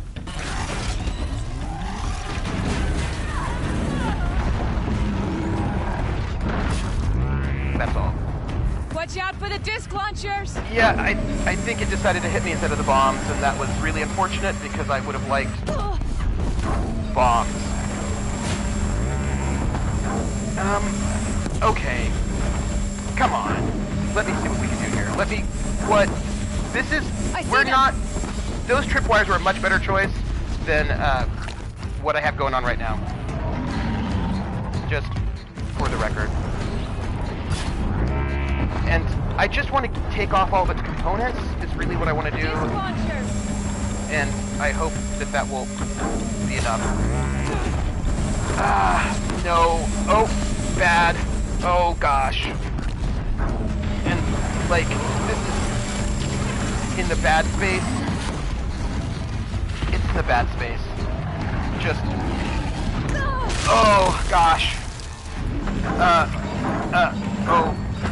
Okay. Everyone, I want to share with you the badness of my life right now.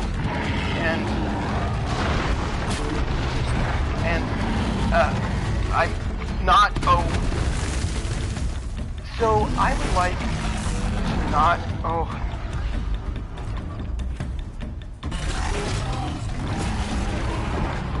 okay. Oh, you're right. You can. Oh. Watch out for the disc launchers. So I think what's interesting to me right now is that the tripwires were clearly a better choice than those bombs, and I'm living with the consequences of that now. And this is bad. I see them! Oh. Okay. Here we go. Like, I am, like, it is really low. Like, the health is really high. And that's super Disc bad. launchers! Oh.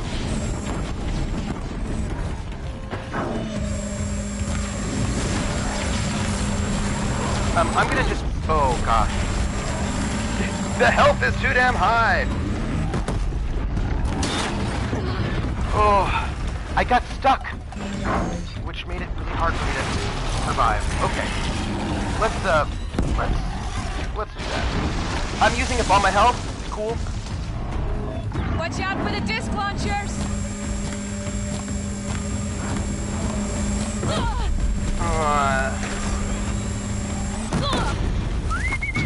Oh, come on. There we go.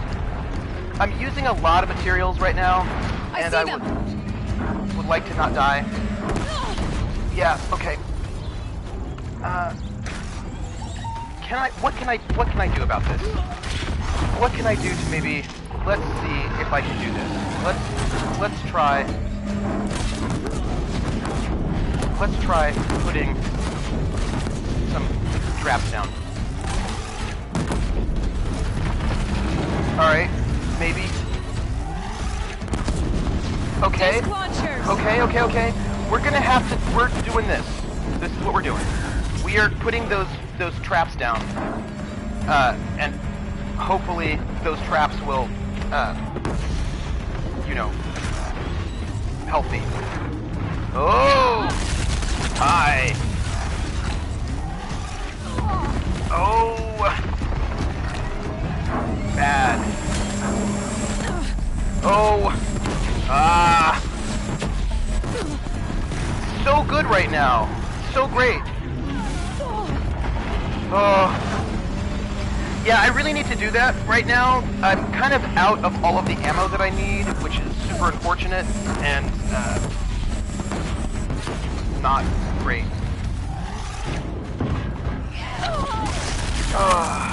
Where are we at? We are not in a good space. That is where we're at. Okay.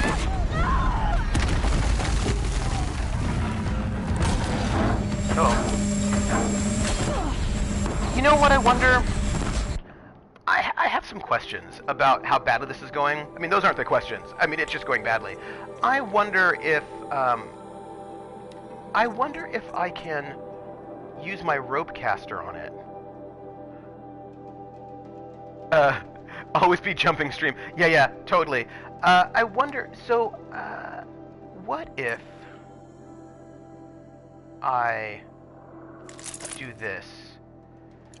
The answer is probably no, but, oh my god. Alright, wait. Can I critical hit it?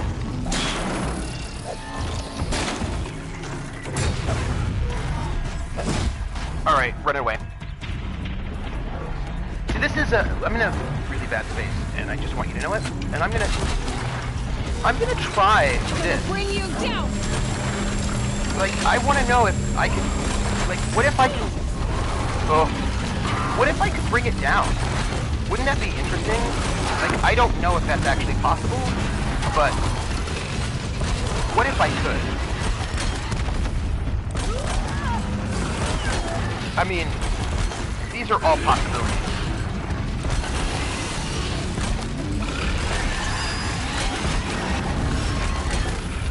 Okay, and now let's do all of these.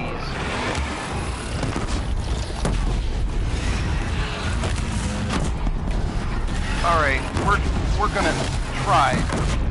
Like, this is just all we can, this is what we got. Taking the wind out of him. He's half done. Okay, maybe. I'm trying, everybody. I'm out of ammo there. I don't like it when those disc things come at me. Alright, let me try to go with these. And maybe that will get me somewhere. And this. That. Okay. Oh, stupid. Oh, gosh darn it. Okay. Whew. Gang, we have a plan. We have a plan. We know what our plan is. And our plan is that for the next time around, we need to set up all the traps, not the bombs. That's what we need to do. My concern, however, is that I don't have any health. That is where I'm worried. Krellin's got a better plan. Krellin was holding his own. But I think let's plan to not kill this thing and go to something else instead. If I don't have any health, if I don't have any, what am I doing in my inventory? Let me just see. That's the plan. We're not gonna die. I want to see where I'm at with potions, because if I can craft more potions, which it looks like I can, let's do that. Let's craft one more potion. That was it. So we crafted a potion. We're not going to deal with bombs.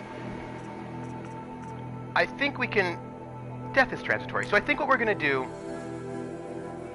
So here's my thought about how to deal with this. We should probably... I'm thinking... What do we have here? You have 97 counters. I'm gonna need the whole potion. So here's my thought. This is useful. I think what worked well last time was setting up all of those traps, because that took it down quite a lot. So that is what I'm gonna do this time. I'm going to set up all of the traps, not the bombs, and then that's how we're gonna kick the whole thing off. And let's... Yeah, so we're going to turn...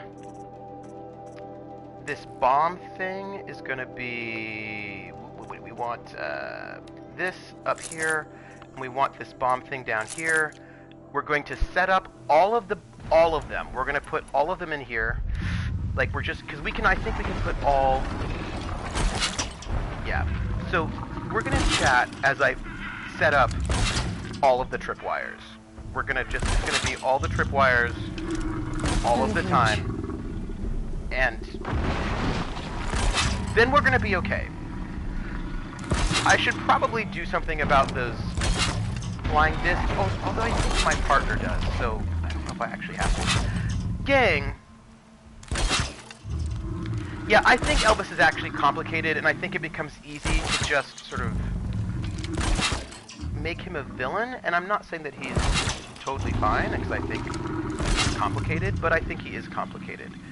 And I think that Elvis becomes symbolic of things that then means that you're ignoring other figures. So, you know. But then, you know, people's symbolic stuff. Yeah, people are complicated. Here I am. Alright. Okay, I feel really good about this right now. I feel like we are going to do all of the madness right now. I also think I should probably look at this monster with my little special sight to figure out where all the really dangerous things are. Am I,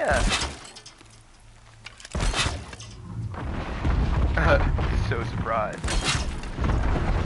Alright, I think I'm going to leave this here, because I think I might have hit my max. And then I'm going to hit this Terror Blast arrow. I'm going to put 3 of them on there. And then I'm going to shoot this thing, and it's going to be so good. Maybe. Let's shoot that. Right there. That big gun-looking thing. We'll shoot this. We'll shoot something. We're gonna shoot that. I think I missed. And there. And then these. Here we go. Okay, so I'm feeling good about where we're at right now. I feel like we are putting bombs on it. I feel like these bombs are useful. Okay. We've taken the wind out of it. Okay, look at this. Half See? done. This is it, everybody. We're in it. We're in it to win it. We are gonna do this. This is it. And I'm no ammo there, which means I need this one.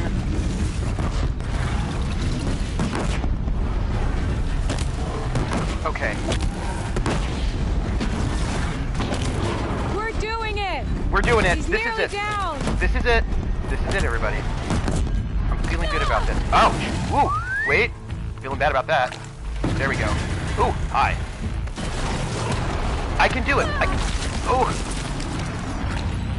And I need one more thing. What do I need? I need that. Okay. Okay. And this. Just a few more bombs. Just a little bit more. We can do this. We've got this, everybody. Tripwires were the plan. This was it. I only died twice. And, I only died twice. Oh! I need to run away. Run away. I died a total of twice. And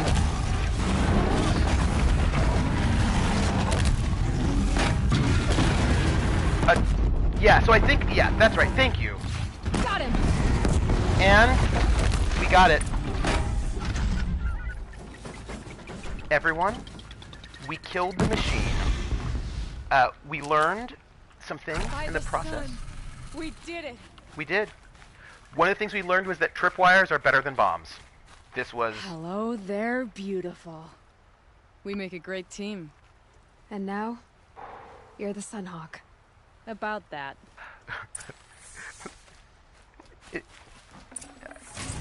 You know what? It wasn't you, Krellin. It was tripwires. This is what we learned. We need tripwires. The brothel's the natural habitat of the modern vampire. That is the thing we learned. That is true. Stocking up? So, what we learned is that tripwires are better than bombs. About that, I lied. Yeah. Speaking of 420 Day, I have to call my nephew because it is his birthday. His birthday is 420, and so after stream, I'm going to call him and see how he's doing. Gang, that was actually relatively. That one was not hard. What is this? Oh, hey, it's the disc launcher. I could have used it, but I didn't. But I'm glad that he didn't have it. Okay. I am feeling good about that. Really? Rissa, no way! Okay. They're two 420 birthdays, and that makes me laugh. Who's over there? Let's I'm going to restock because I'm always in a bad space when it comes to my inventory. So we're just going to do that. Oh, I forgot 32-pound cat is 8 now. Oh, happy birthday, 32-pound cat. That's right, and also Kelsey. That is also right. All these people with their scandalous birthdays. And I didn't even use that many potions this time, by the way. Alright, hello, I want to chat with you. It's only remarkable to have a 420 birthday if they are also in prison on possession charges. That is fair. Okay, we're gonna learn how this, let's talk to Assis. What's up? Talana. He's still alive. Out of the way. Nora. Filth. You're rude. You're done. The Lodge is finally free of your influence. I kept it alive. In dark times. Whatever. No. You buried it. Along with my father's memory. Rude. I should have. You should have what? I should have. What? I should have let you fight Redmore first. To soften him up. Whatever. Yeah. Ooh. Whatever. What about this Here guy? lies the Sunhawk of the Hunter's Lodge. It's almost a shame. After all that, you're gonna weep for him. Oh no. I just wish I could have seen his face when I succeeded him. That's fair. Okay then. I like it. Meet me back at the Hunter's Lodge, if you have the time. I have a feeling the new Sunhawk wants to welcome you. And dead. And dead. Hey gang, we did that one. Like, we did a really good job killing that one. The first time we were really good, that second was just like a disaster. Look at her jumping off of things. But, you know, we did a really good job killing it that last time. I'm very proud of that. That was really good. And we're just going to return to the Hunter's Lodge, all fast travel style, and take care of that mission. Just so. Right? This is what I'm saying. Now I need to find out what's happening on Twitter. Like, right? I feel pretty good about that.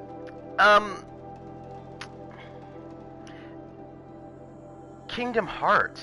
Oh, you know, I've never played Kingdom Hearts.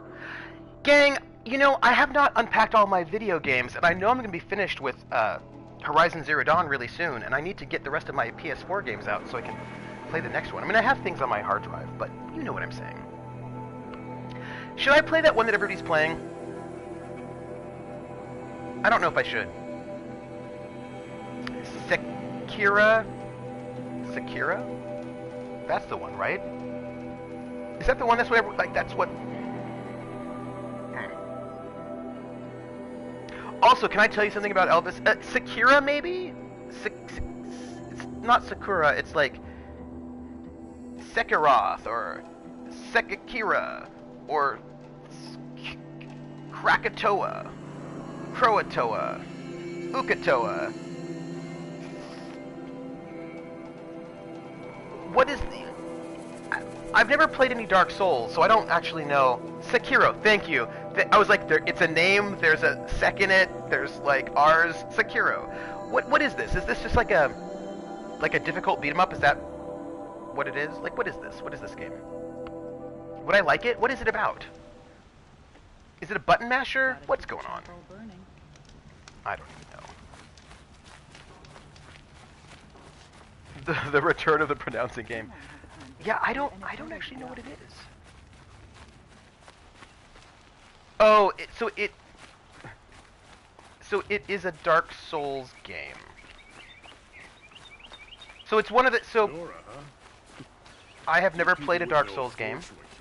My understanding of Dark Souls games is that they are games wherein it is really hard to play them. Like, that's the point. They're like, our game is hard. Ta-da! Perhaps I'm wrong, but that is the impression that I got of it. Business if I'm not careful. You're a samurai fighting stuff third person. Oh. Huh. Is there a good story?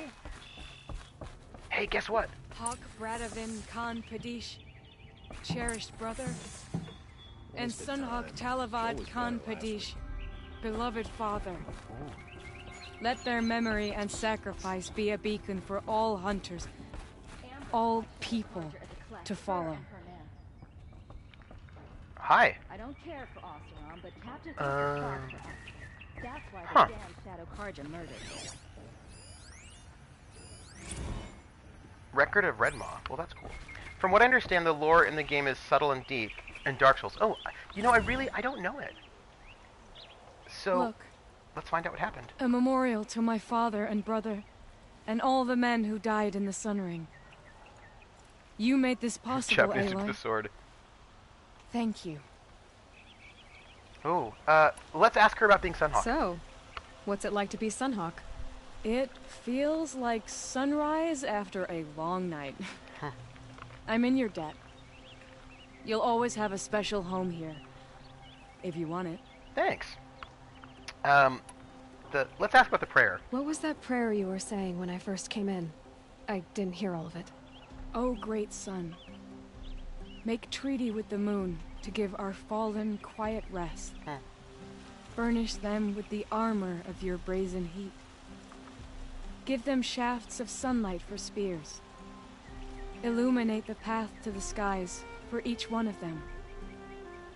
Hawk Gravid Khan Morza. Hawk Sarav Khan Pir. Hawk Usalin Karn Jagir. Hawk Kulasiv Khan Savali. Hawk Bradovin Khan Padish, cherished brother. And son Hawk Talavad Khan Padish, beloved father. Let their memory and sacrifice be a beacon for all hunters, all people to follow. Aw, got me a little teary. What happens now, in the lodge? As Sunhawk, I've made sure we invite prospective members based on ability and drive, regardless of Karja blood. This lodge will be a stale bastion of the old regime no longer. Have I ever heard of research on MMOs done by David Myers? I don't know the name. Maybe if you explained his research, I might know it. I remember reading some work on disease epidemiology in MMOs based on this thing that happened in WoW, and I remember looking at something about communication and violence also in WoW, and that was about how when WoW first started, the Horde and the Alliance in beta could talk to each other so no one fought, they just hung out. And so then they tried to they realized they had to make it so that the Horde and the Alliance couldn't oh, he's not that dude? That's a bummer. They couldn't understand each other, so they would fight. Oh, he did research on City of Heroes. Oh, that's interesting. What did he do research on? Well, congratulations, Talana. What was he talking going. about? Thank you, Aloy, despite the Nora. May you always take your prey. Oh. Yeah, it was the Scourge thing. That is correct. And it was, like, they did this whole, like, epidemiology thing on the Scourge, and that was so interesting. And I was like, oh, that's cool. Gang, I just did Red Maw. And I feel really, like... Also, just for the note, and I'm not going to do it, but wouldn't it be fun to jump off right over here? Like, I bet you could. I bet you could just jump off this thing. But I won't. He made claims that game's rules don't override people's desire to ostracize outsiders. Oh, that's interesting. Ooh. So I am not going to jump off this thing, but I want to. But his research was based on him personally violating the unwritten community rules of the PvP game. Oh. Oh, that's interesting. No, I bet I could jump here and not die. He was an in-game asshole and whined about being ostracized because he was not. Yeah, well, I mean, so that's the thing. That's the thing I'm going to say about that. People like to say things like, oh, it's so unfair. But he claimed he wasn't an asshole because, oh, no, I know people like that. That's the worst kind of troll. Like, that's the worst kind of troll. That's the worst kind of troll. I have very little patience for those people. Because they know they're being jerks. So, gang, I have 3 skill points. And I could buy something. I could do the quiet sprint. I could strong strike, which is probably not bad. But I could get more concentration, which I think is also not bad. Yes. What is this? Critical hit, precision, knockdown, fighting back, combat override.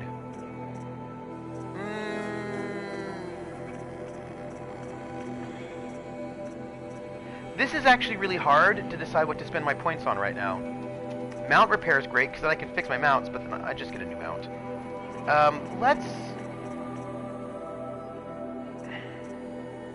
I like going all stealthy all the time, but... Yeah... I don't know.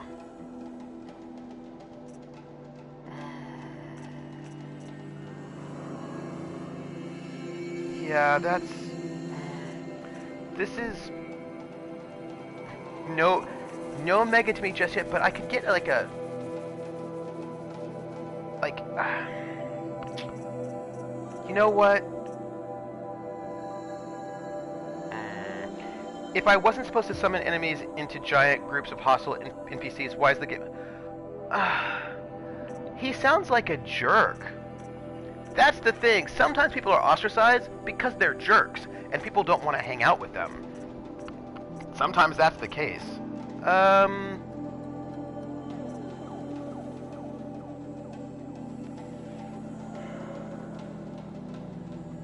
This does make me think of the difference between ethics and morality. You know what? I'm gonna go with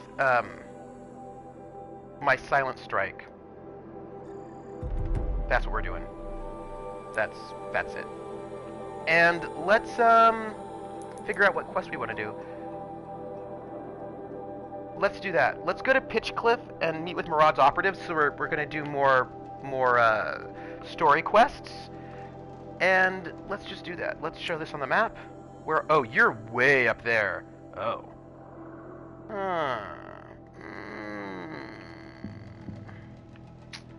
I don't know how I feel about that. Well, I suppose we can head that way, right? I mean, yeah, here's what we're gonna do, everybody. We're going to meet this tall neck, is what we're gonna do. We're gonna meet a tall neck. We're gonna hit the tall neck and then make our way up. I cannot turn Mega Timmy into a bomb, but I can jump off of Timmy in some kind of like exciting way. Like whoosh. So, I mean, that's kind of exciting. Oh, thank you, Krellin. I just, I was a huge jerk, but I didn't break the rules. Why are people don't like me? I was like, they don't like you because you were a huge jerk. Who is this guy? Yeah, this is like PH can and so there's a mod thing, and it's like a red flag. When somebody comes in, they're like, "What words am I not allowed to say in this channel?" And they want to know very specifically the exact list of words they can't say. And they say, "Well, it's because how do I know what I can or I can't say unless you tell me exactly what I can't say?" But the reason why they want that list is so they can then say all the other words you hadn't thought of. Like, that's what they really want. They want to be able to go and yeah, right? They want to be able to actually just get around the prohibition by figuring out what you hadn't thought to say that they weren't allowed to say, and then just say all those things. Like, it's very irritating. Like, that's a... Yeah, I mean, you know what I mean? You're like, look, use your best judgment, but they want to rules lawyer it. You know what I mean? They're like, well, it didn't say specifically that I couldn't do that, so clearly I can, and it's totally fine. And you're like, come on. Like, why are you being a jerk right now? You know what I mean? Yeah. And that's just irritating. My focus is receiving another signal. Really? Oh. I think it's that tall neck. Let's go over there and figure out how to jump on the tall neck. That'll be our thing. You're like, boop! That's... Right? Yeah. And then, but then they're like, well, how do I know if I'm being an asshole? And you're like, really? You don't know? Because most of those people, they tend to know. Where is the campfire? Yeah. Don't be a jerk should be the only rule any reasonable person needs, and it should go... Yeah, it really should. It should not be that hard. And here's the thing, and this is the big difference, I think, between trolls and not trolls. Sometimes people accidentally are jerks, like they don't realize they're being a jerk, it's an accident. And if they didn't mean to be a jerk, and they accidentally become a jerk... that's sending the signal. They usually then apologize. Do you know what I mean? Like, usually like, oh, sorry about that. I didn't mean to be a jerk. To the tall neck's head. But, yeah. So what I need is to kill someone. Sorry is the and like actually mean sorry? Like actually mean it? Okay. Yeah, this guy was briefly the most hated person in the CH community, mostly because he refused to change. Yeah. Right, if it's ignorance people learn, right, that's totally, like, I am super cool with, like, oh, I didn't know, and then I'm sorry, and then you do it, because we all have to learn. Like, I don't, like, none of us are perfect, and being able to have a learning process is positive. Killers. What are they doing here? I don't know what they're doing here. I suspect they're causing trouble because they're named the Killers. Like, that's my, ooh, look at that. That is beautiful. That is what I suspect.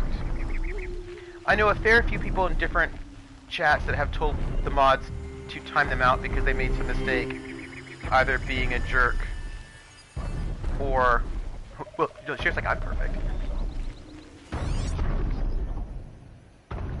or spoiling the game by accident.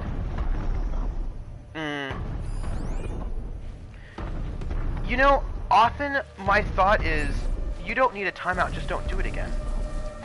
Do you know what I mean? Like, I feel like, just don't do that again. If you know you did wrong, and you know what you trying did, to capture the Tolmec.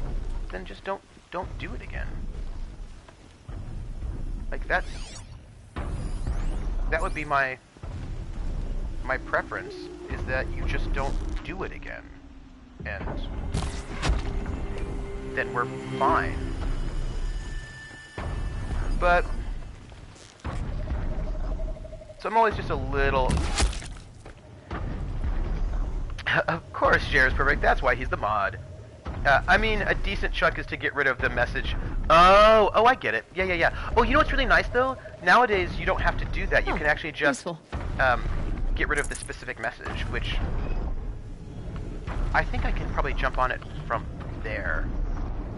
So that's pretty cool. I'm glad that they made that change in the chat.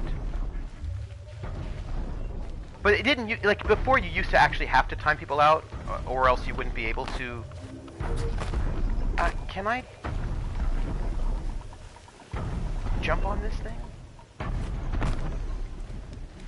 Is that possible for me to do? It doesn't look like it. Come on. Well... that's fine. No, but there's gotta be a way up there. What is the way up there? There has got to be a way. Ah, sand whipped on the wind. My favorite. Don't be snarky. No, go ahead, be snarky. I don't care. So what is the way up? I usually just time them out. Yeah, for 10 seconds. Yeah. Totally, I agree. And like, it's a good sign of growth, personal growth, if you're like, oh, sorry about that. But you know, and this is the thing, I do find that people who aren't actually jerks, they actually do just apologize and they say sorry, and they don't try to rules lawyer you like that. Okay, so there's got to be a way to get up to this thing, and this is the puzzle. How do I get up to the thing? Is there a way?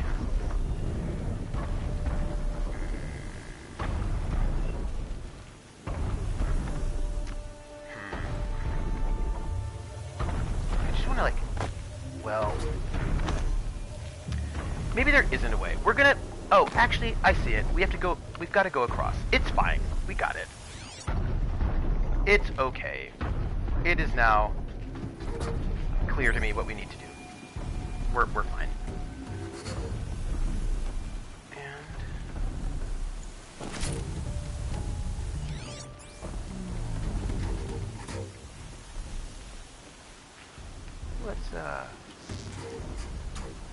Ooh, I can barely see. This is bad.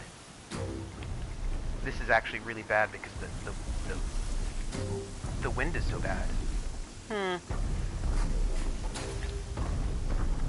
Okay. Let's see. Can I just shoot you in the back of the head? Yep, I can. Which, you know, it's cool. Don't even worry about it. And you as well. And there's, it looks like a couple more, maybe? Alright. Yeah, but then we had somebody, I think, on the Legion chat who wanted to, like, was doing that, like, tell me the specifically the thing I'm allowed to say or not allowed to say, and you're like, come on. Let's, you know, come on. Come on. And that's the thing, they know what they're doing. And they're doing it on purpose. And it's just irritating. Is that a corpse? Is it a corpse? Is it? So, I need to get... Me. Oh. I need to get up top, and I'm wondering... Trolls are annoying. They really are. And they're not... And you're like, come on, don't you have... And I think, for me, one of the things I think is, don't you have better things to do with your time? Do you know what I mean? Like, people who are super trolly... Why are you spending your time doing this? Why are you spending your time trying to, like, what do you get out of it? What do you get out of making somebody's life miserable? Like, I really just don't get that at all. Life is way too short. Although I read an article about trolls, there was an article about them. And it was about this woman decided to interview various trolls and try to figure out what was going on with them. And many of them, and it's funny because you have an imagination of what trolls would be like. People who live in a basement and have nothing going on with their lives. But like some of them were not. Some of them were married and had jobs and were doing well. And they, like, their spouses had no idea that in their off time they just said really horrible, hurtful things to people. So that was weird. And then, like, a couple of trolls grew out of it, like, as they got older. But, you know, that's, like...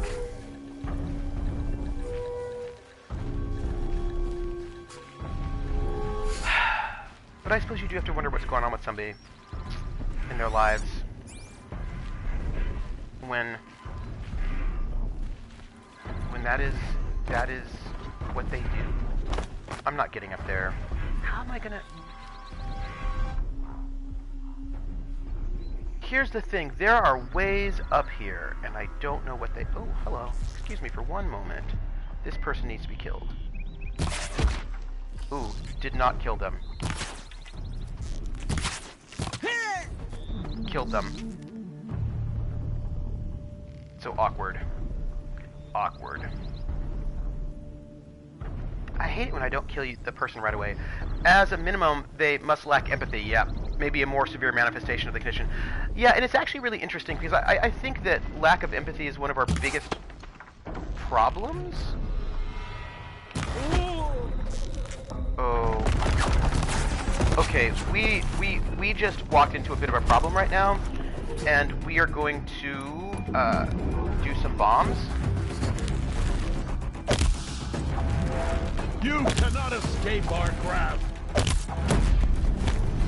And we have problems, everyone. We have got bomb problems, and this is okay. Empathy, it just makes you feel. Isn't that not being an ass because in real life is brain-killing boring? But I don't actually think real life is boring. Real life is full of such cool people doing interesting things. You know what I need? I am going to need some... What am I gonna need? Hey, Doctor on Sundays! How are you doing? I hope you are doing well. And I'm just, trying to put... Hello? Bombs everywhere. I'm just trying to bomb all the people. I feel like bombing people is probably, for the best. It's probably not for the best, but don't worry about it.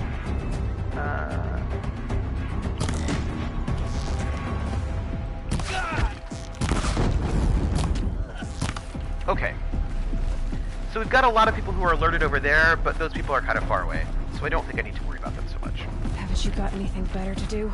And I think I'll be fine. Those are my thoughts on that matter. Doctor on Sundays, what up? How are you doing? What is happening? What is new? How is your life? And we're good. Okay. Better than I deserve. Glad to see you streaming. Better than you deserve. You deserve good things. I want everyone to feel like they deserve some good things. That is my goal in life. That is what I want. I have. What did I have? I think I ate. I had some mac and cheese this morning, so I'm feeling pretty good. And I'm gonna get. What am I gonna eat? I'm gonna eat something after stream. What? I don't know. But. Oh hey, look. A monstrous bad thing. I don't think. Trooper, we don't get bored because we change schedule every semester, but someone who does a desk 9 to 5 for decades and not really likes what they do. See, you got cut off, but here's what I will say about that. I worked a generic sort of job for a while that was not a, semester-based sorts of job. And what I will say is, I actually, This should be a good spot for jumping onto the tall neck. There were bonuses to having a 9 to 5 job. There were positive aspects to that, is what I would say. I think one of the big positive aspects was that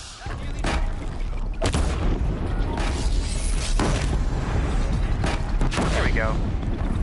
I think one of the really positive aspects of a 9 to 5 job, it was whatever it was in terms of me caring about the job I itself. can see them. They can't see you. But it didn't have any homework. When I was done with school, when I was done with work, I left work and then I hung out with my friends. Sleep was happening. Right? When I had my 9 to 5 job, I think I can leap onto the tall neck from here. Yes, you can. Go. When I had that 9 to 5 job, I got sleep. Climb up to its head. I got sleep no problem. Woo! Not only did I get sleep no problem, but I also got to hang out with friends, after work. I gamed. Gaming was actually not hard, because, when your friends all work 9 to 5 shifts, you just, woo! Pardon me. Yes. Oh, I'm a professor of music history. So I teach popular music studies. Hey gang, look at this. First, before we do the override, let's just have a look. What a beautiful place. But the point is that I didn't go troll people because the job was not very taxing, so that I could spend the rest of my time doing cool things and hanging out with people. I'm never gonna give you up, never gonna let you down, never gonna run around and desert you, never gonna make you cry, never gonna say goodbye, never gonna tell a lie and hurt you, never gonna give you up.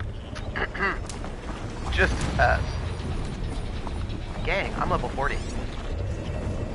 And, there are tall necks.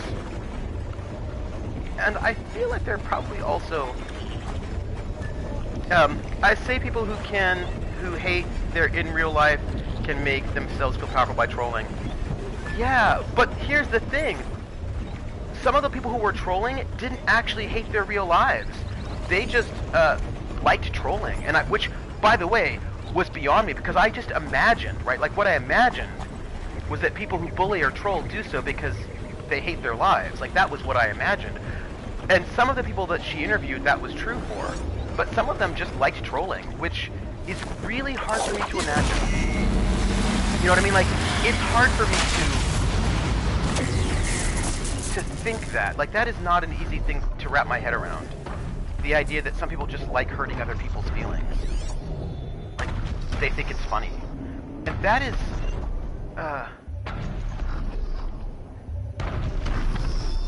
that's hard. That is hard. to think that there are people for whom it's just something they actually think is funny. Like I just have a hard time imagining that. Like apparently it's true. But gosh. Right? It's super strange behavior. Like I just don't understand it, and yeah.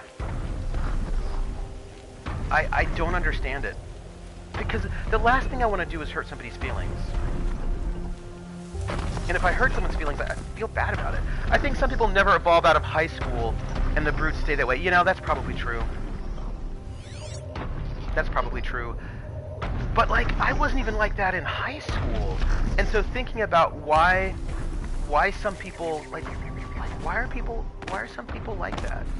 Why is that a thing? I don't know. But I suppose that is also probably not the worst thing that I don't really understand it. Do you know what I mean? Okay, so I did a good job. Let's see where we're at right now.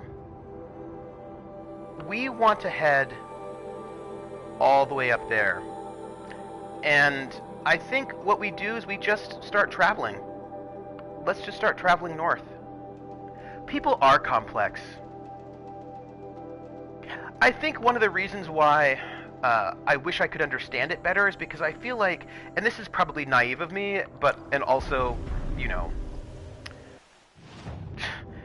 just the way I am sometimes, because I can be this way. Krellin's not complex. Is that Krellin is imaginary? Yeah, Trevor, I didn't understand it then either, and it really helped me. I stay away from people like that, and I think it's a big part. This is why he got cut off. And I think it's a big part. Okay. So let's head. Of why I stayed out of trouble. Oh, yeah. That's fair. I'm the square root of -1. Krellin is the square root of -1. There are a number of areas, perhaps some extreme religions as an example, I'm incapable of understanding. It's too alien to Tao, I think. Yeah, and no, it totally makes sense. It does. And I think what's hard about it for me is that I try to understand people so I can figure out how to talk to them. But there are some people, they're just so, like, it's hip to be a square root. It's hip to be a square root. But yeah, there are some people whose space is so far outside of where I'm at. Clear that up later. Look at that huge bird. What is that? That's worrisome. Let's not worry about that. Yeah, but they're so far out that it's hard for me to know how to talk to them. And by that I don't mean not enough math nerds here. Krellin's an imaginary number. Save these for the trail. And by that, what I'm saying is I don't mean that I can't have a pleasant conversation with them, because I can. I do read nonfiction. I read lots of books, and I read a lot of nonfiction books, and I wish that I could read more fiction books. Like, I wish I had more time to read fiction, but I don't have a lot of time for fiction. I read a lot of nonfiction. Usually work-related is usually what's happening, and I wish I had more time for fun books, you know. Yeah, so I teach pop music history, and when I say talk to them, like, again, like, I can have a pleasant conversation with pretty much anyone. Like, that's not something that is hard for me to do, but like it's hard for me to explain why maybe somebody shouldn't be mean to other people if I don't understand why they feel the need to be mean to other people. Do you know what I mean? That is a hard thing to do when the people you're talking to actually just don't, when I just don't understand where they're coming from on that one.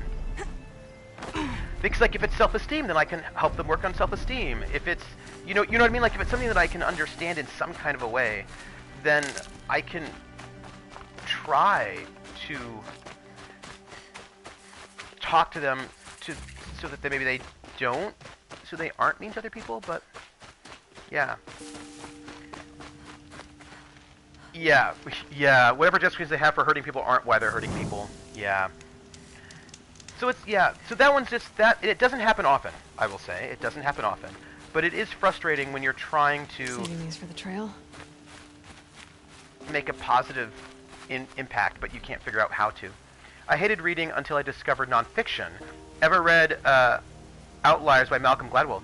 No, I have not. Outliers by Malcolm Gladwell. I will have to check that out. So two of my favorite nonfiction books. Ooh, that's hard. Okay.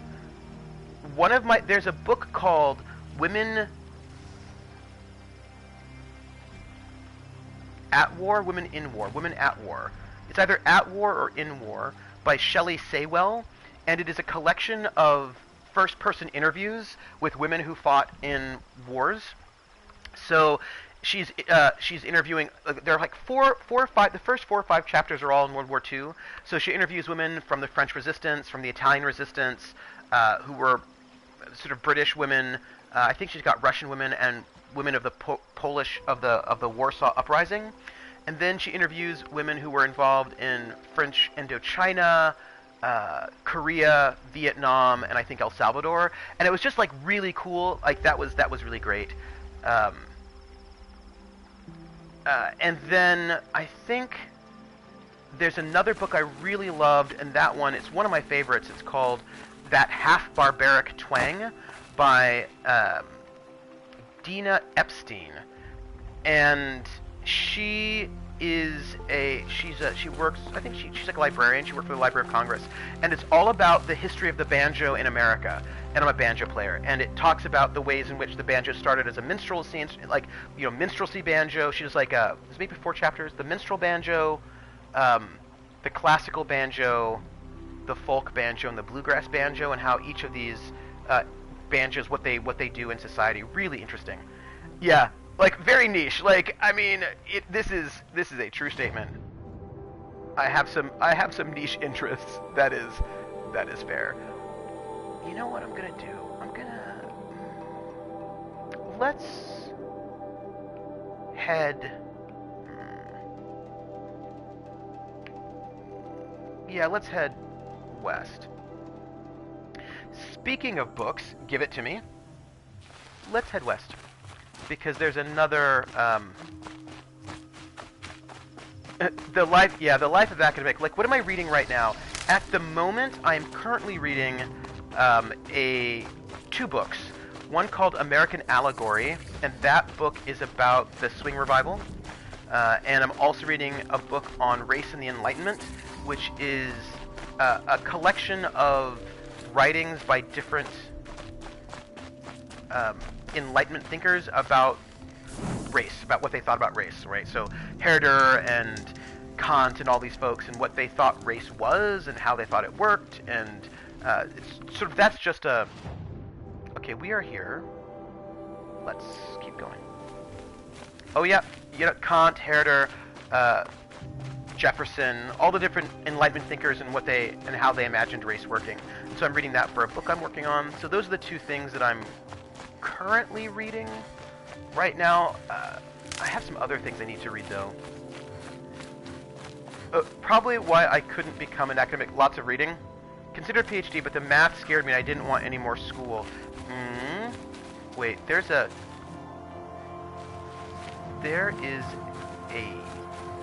person here who will sell me things. Let me talk to them. Hello, person. Let's trade. Let's trade things. Because I would like to... I need a Thunderjaw heart, and I don't have one. Now, I did my PhD in the humanities, which is, like, all reading all the time. I have a colleague who is she's in math, and she's amazing. She just got, like, a Guggenheim, I think. But I finished in chem, but I hate lab work. Oh, ouch. She got a Guggenheim. Have you read The Professor and the Madman on the origin of the Oxford? Oh no, but Rissa, that sounds amazing. On the origin of the Oxford English Dictionary, that seems amazing. I just think that Kant, who never moved his body more than 10 kilometers away from Königsberg, can speak about people from other places. He didn't say great things about other places or useful things about other places, so that is fair. By the way, right now we're going to just sell some things because we should do that. Let's sell all of those. And then we'll go through. Oh, you know what? I wanted to read. There's that book about, was it Professor Marsden, the Wonder Woman? It's about the guy that created Wonder Woman. I hear that book is really good. Reading is for nerds. Nerds. Yeah, I'm also low-key on the side reading the rulebook for Fate Core. That is another thing that I'm also doing as well, because I am going to be running this French Resistance campaign, and I'm going to run it in Fate Core because I want to really put that game through its paces and see how I feel about the rule set. Krellin is a nerd. I feel like... Yeah, I really want to read the one about Wonder Woman. I heard some really good things about it, and so I'm excited about that. Alright, where are we at? Let's just travel north, then. And I would love to get a... Oh, but if we travel...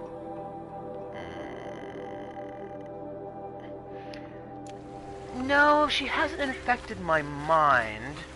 Or has she? Oh, you're going to the gym.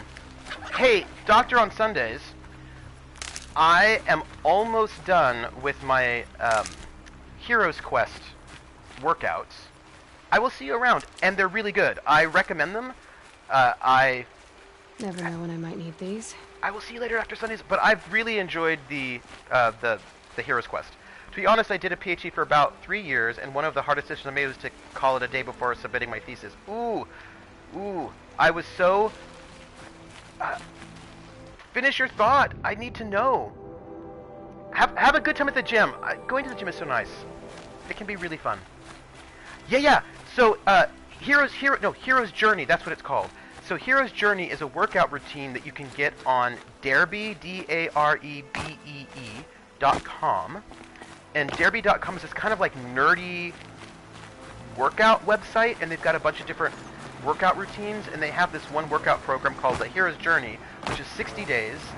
And through the course of the 60 days, what you do is, like each day is a different routine. It's not a body weight and gravity stuff, but each day is like one day you're like, you have to run away from bad guys who are chasing you, so you gotta do like a lot of high knees, and then you gotta do a lot of punches when they capture you. And of course nerd and sports match. They totally match. Or like a dragon's gonna come, so you gotta do a lot of squats. Or like I think today I have to sneak. Like today's workout is sneaking, so I've got to politics and game playing. Ooh, one project was put on hold for 18 months for a 16 kilobyte mini computer. Ooh. How many points do you get to spend on strength? Oh, but you get points. You also get points for each workout based on which level you do. So like if you do 5 sets, that's level 1, and then you get like so many points. And then if you do so many sets, right, you get all this. So different points based on. So like you get points, so you can like so your level up. So I want a thing, but this is not the thing that I want, my friends. This is I don't want to deal with these things here. I want broadheads because I want a mount, but I do not want... You know what? I'm just going to cross the river. That's it. I'm just crossing the river. I'm not dealing with them. Like, those are my feelings on that one. Like, Curl's like, I need to take a nap. That's it. But I thought it was very fun. Definitely awake now. Yeah, right? It's actually... It was very fun to do. I have only... I'm almost done with it. I've got, like... 6 days left, maybe? Oh, that's what I was going to tell you. Today I have to sneak past bad guys, and so I've got to do, like, squat walks, and then duck walks, and then high crawl, and then low crawl. And then I've got to, like, do stealthiness. I have my own zen when I lift, but everyone needs to find it their own way. Yeah. And it's fun, and I'm probably going to go and do some lifting after I do this one.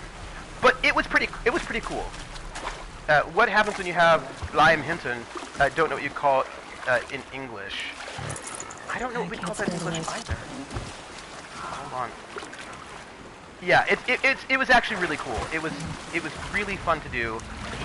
I got a lot out of it. I'm almost done. I know that I've got the big boss that I'm gonna have to fight in a couple of days, and that is gonna be a challenge. And I hope that I can take the boss down completely, so that my workout will lead me to that. Right.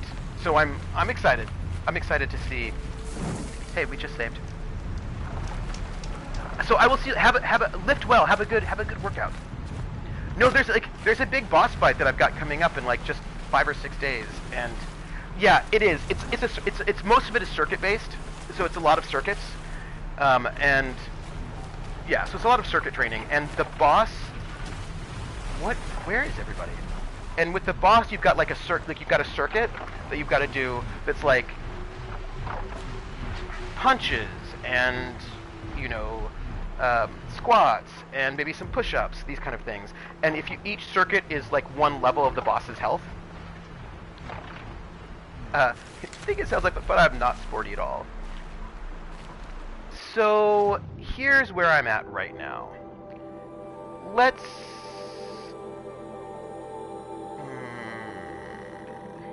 You know what? Let's just go north. That's it. Let's just go this way. But there are bad guys there.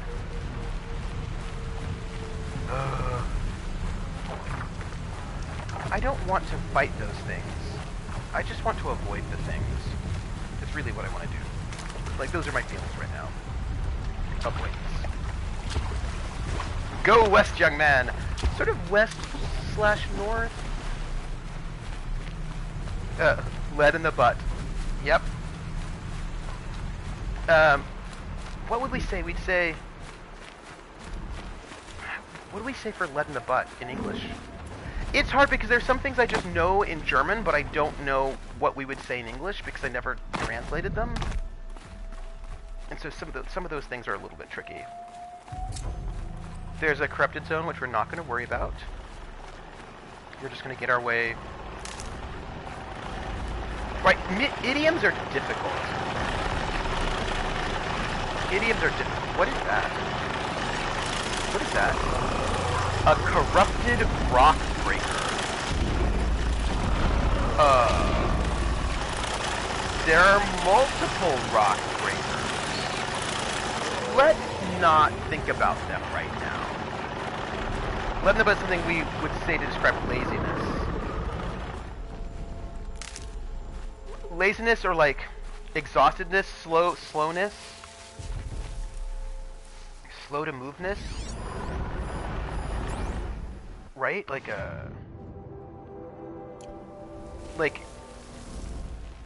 get a move on, right? Like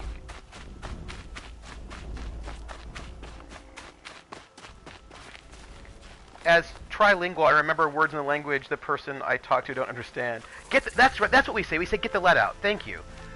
Thank you. Right. So I was like, there's a lead saying that we have. We would say get the lead out. Thank you. That's what I was thinking of. Thank you, Levi. So it's like there is a phrase, and I cannot think of it right now. I've literally heard lead in the butt. Have you really? Dragging your feet? Get the sluggish? Get the lead out? Yeah. By the way, I'm just avoiding all of these monsters, is what I'm doing right now, because, why wouldn't I? Why wouldn't I avoid them?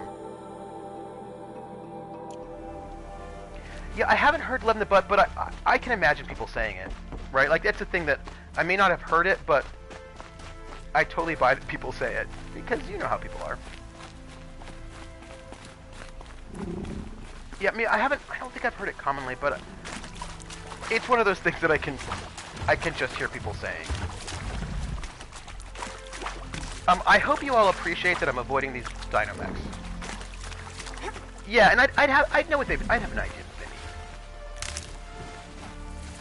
Okay.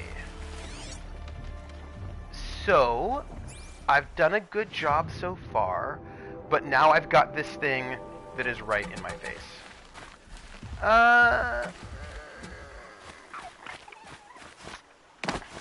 Like not doing sports even when your brain knows you should. Lead in the butt means to be very, like a lot of inertia, right? You have a lot of inertia. I'm seeing, okay, there's a Bannock figure up here, and since we've got like a half hour before I'm going to call it quits for the day, I thought that maybe I could just try to see if we can get it. I mean, you may not be able to, but maybe. Reluctant to act or slow to act. Oh, those are two different questions. Exercise is dumb. We're not supposed to live past 50. If we were not allowed to live past 50, I would be sad because I'd be dead in just a couple of years, my friends. And I've got things I want to do. Like I still have things I want to do with my life. Gosh. If I had a... Well, first off, at least we're not going full-on Logan's Run, where everybody dies at 32. That was it, right? 32? Yeah, I would have been dead for like 11 years. Well, get on it. So, I want to go up there, because that's the thing I want to do. Getting out of childhood has been the tough bit. 30, thank you. It was 30, because I think 32 was the don't trust anyone over 32. That was the hippie thing. Okay, let's, I just want to... Go, just give me, like, if there were still a lot of people who got into their 70s, just so many, yeah, that is true. Really? I thought it was, then what's 32? Krellin, what's 32? Where's the number 32 coming from? Because I'm... Ouch! Somebody just attacked me.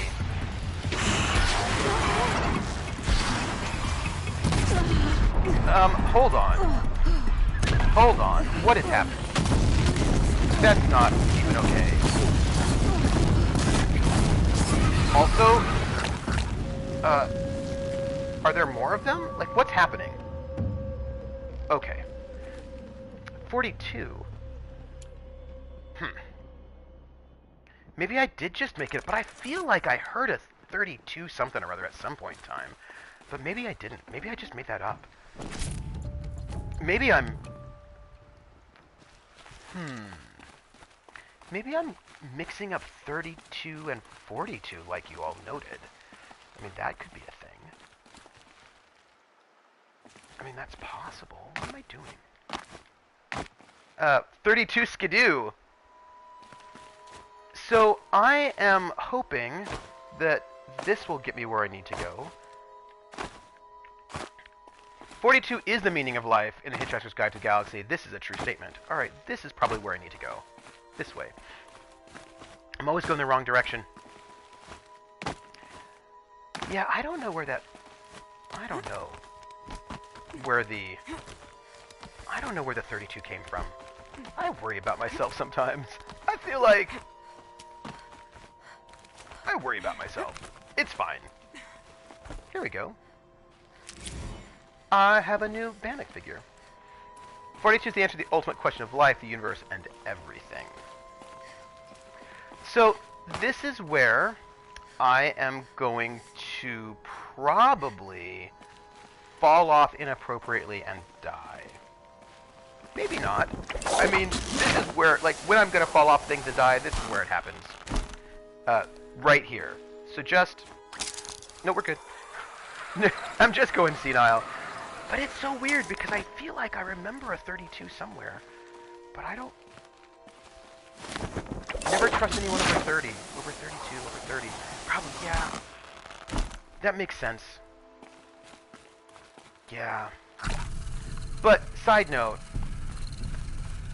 I don't want to die in just a couple of years. I've got things to do. Oh, hold on a second. So that's where we're headed.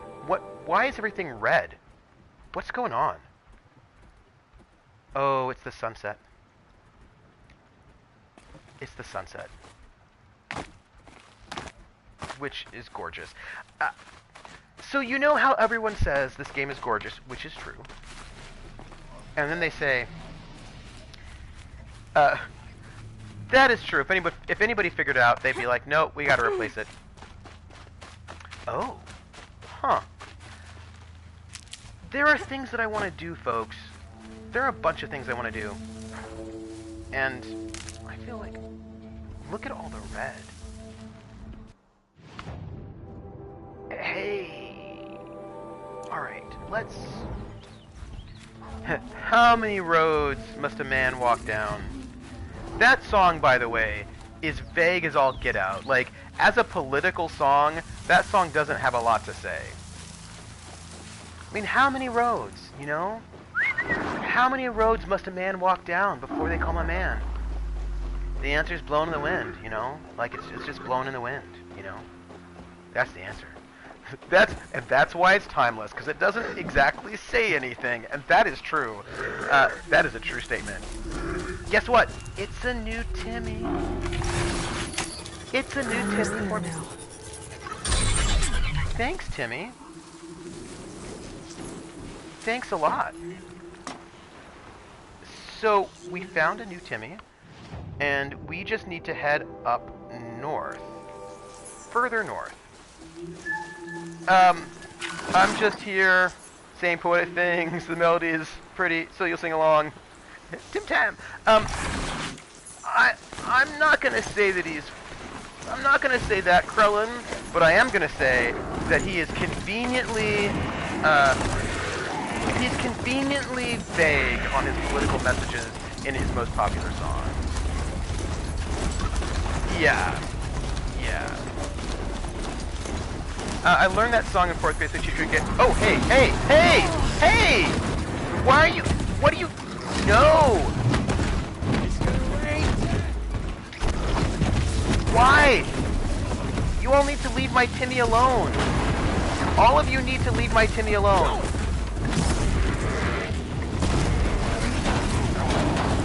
All of you, leave my Timmy alone. That's my Timmy, not your Timmy. Out of the line of fire! This is very unfortunate because I don't want my Timmy dying. Oh my gosh. Oops. Oh, hold on.